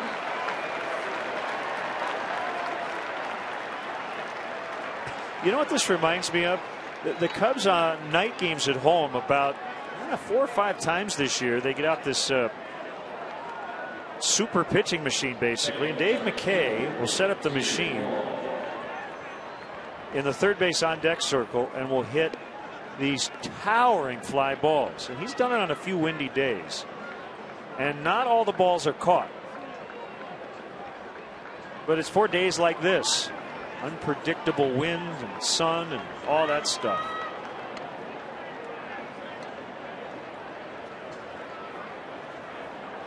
It's almost like an optical illusion. You see the ball off the bat, and as a defender, you have an idea where that should end up.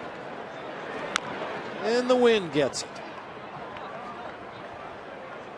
And this is by far the strongest wind we've seen here consistently for a full game at Wrigley Field in years. You had the one day against San Diego in which the wind blew straight out. That's it. And I don't know if it blew this hard consistently all day. One strike to Paul.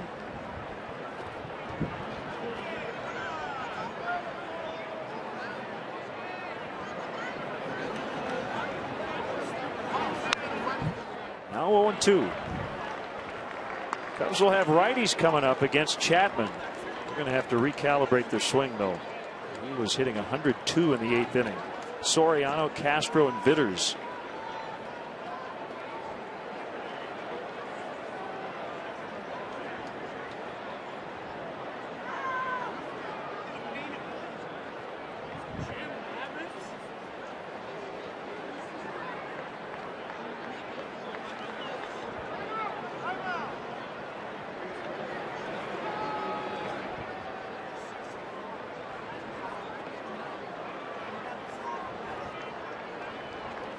I really hope you don't get home tonight and go, gosh, I forgot to mention whatever. You've had plenty of time today. Get everything you need to get off your chest. I'm fine. How many times has a home plate umpire called time? Way too many. And we've had a couple of timeouts because Alan Porter or the catcher for both clubs got dirt in their face behind home plate. There's been a couple of instances where Alan Porter has stepped out from behind home plate and ripped off the mask and got the dust out of his eyes. Same thing for Mesoraco earlier in the ball game, and Wellington Castillo a couple of times.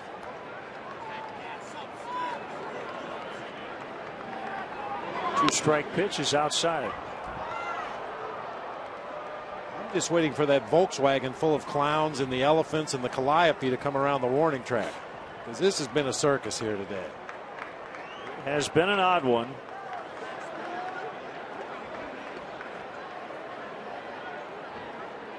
Cubs have made 5 errors, and they're very much in this game.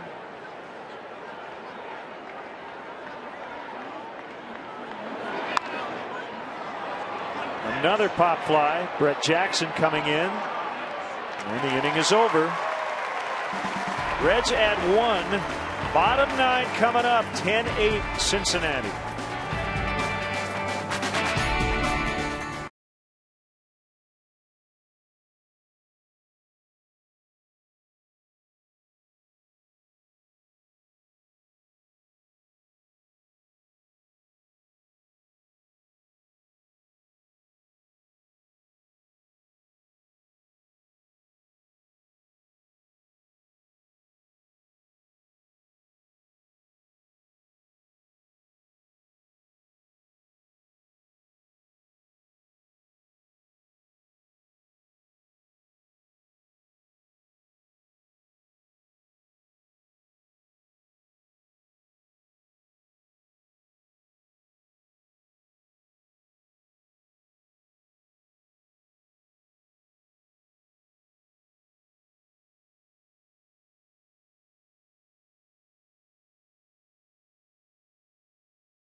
Our Budweiser player of the game, Ryan Ludwig, with a big day at the plate for the Reds. Driving the ball all over the ballpark. He's had some issues out in left field, but been good with the bat for Dusty Baker's Reds. Play of the game brought to you by Budweiser. Great times are waiting. Grab some buds.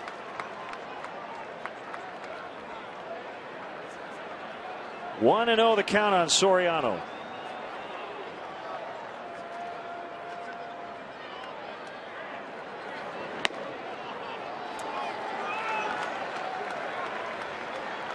Cubs need a base runner.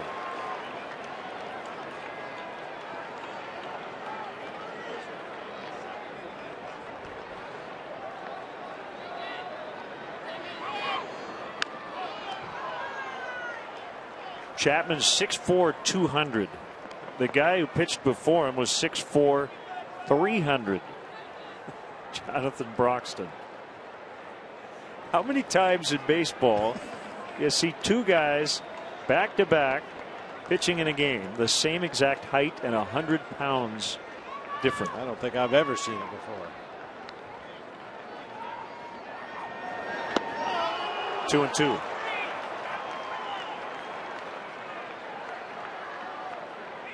Now, if Chapman can't get it done, they've got a guy named Joe Smith, who's 6'4", 100 pounds.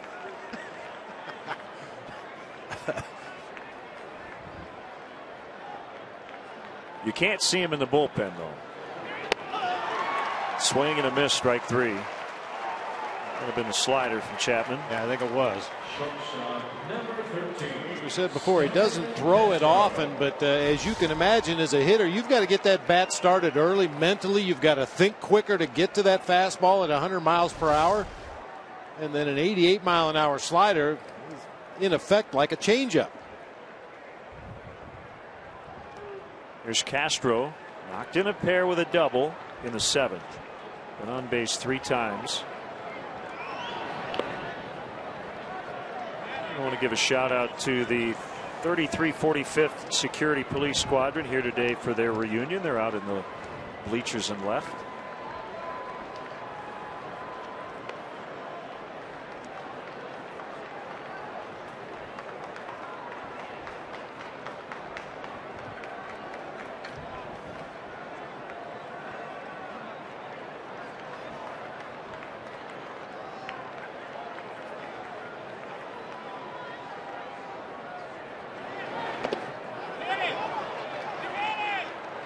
Quick feet there for Starlin. A couple of fastballs low.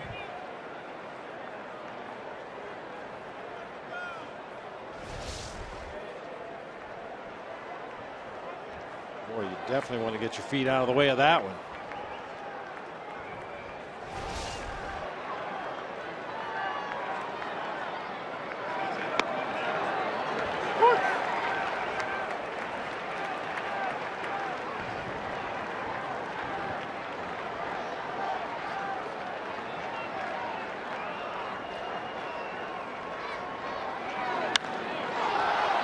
Up in the air to center. Stubbs back, now over. And he has it. A little bit of a sun issue to deal with. Mainly the wind. 2 outs. I think Stubbs was saying to Xavier Paul, no worries, I got it. Paul's saying, on a day like this. Yeah, especially when Stubbs went back the first couple steps. Xavier Paul probably thought he was going to have to hustle over there and make the play.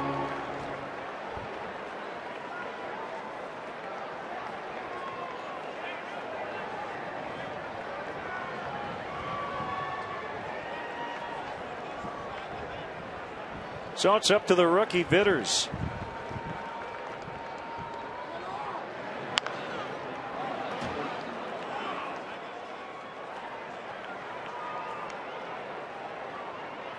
Chapman's from Cuba and signed a 6-year free agent contract prior to 2010 with over $30 million.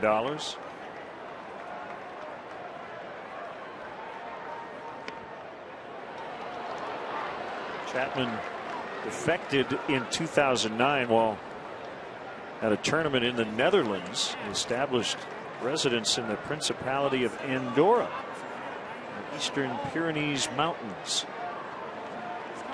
near Spain and France. You know, I knew. You got GPS.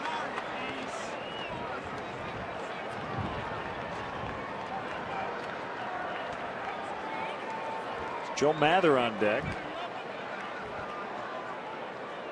to hit for Brett Jackson.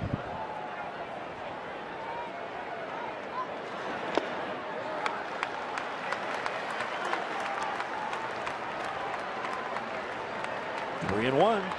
We talk a lot about good players at the major league level being able to slow the game down. This is a real test of your ability to slow the game down when you're facing a guy that throws as hard as Chapman does.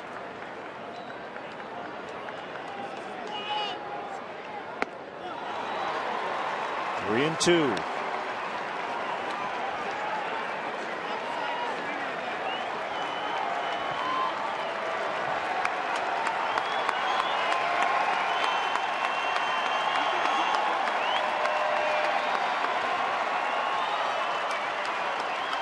Here's a pitch. Jam shot foul.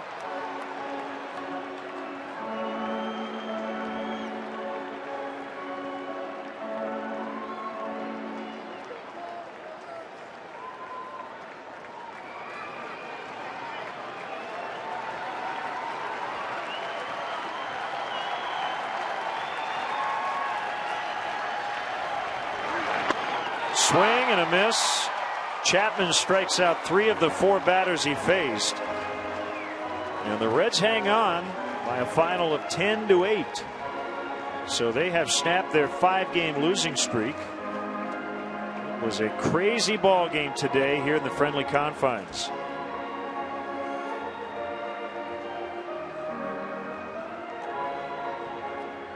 So 2 more to go this weekend. 4 more against the Reds in Cincinnati next weekend. Our next WGN broadcast of Cubs baseball will be Sunday.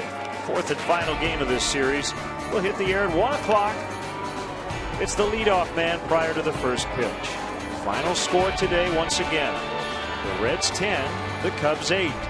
Chicago Cubs baseball in high definition has been brought to you by Xfinity, your home for the most live sports. Now for Bob and our entire crew here at Wrigley Field, this is Len Casper saying goodbye. And for our Chicago viewers, the WGN News is coming up. Chicago Cubs baseball brought to you by Budweiser. Great times are waiting. Grab some buds. Pepsi Max, the official soft drink of Major League Baseball. 0 calories, maximum Pepsi taste. The Illinois Lottery. Do you believe in the power of possibility? The Illinois Lottery. Anything's possible. And by Ford, manufacturers of more fuel-efficient vehicles than any other brand. Check them out at your local Ford store or online at localfordstores.com.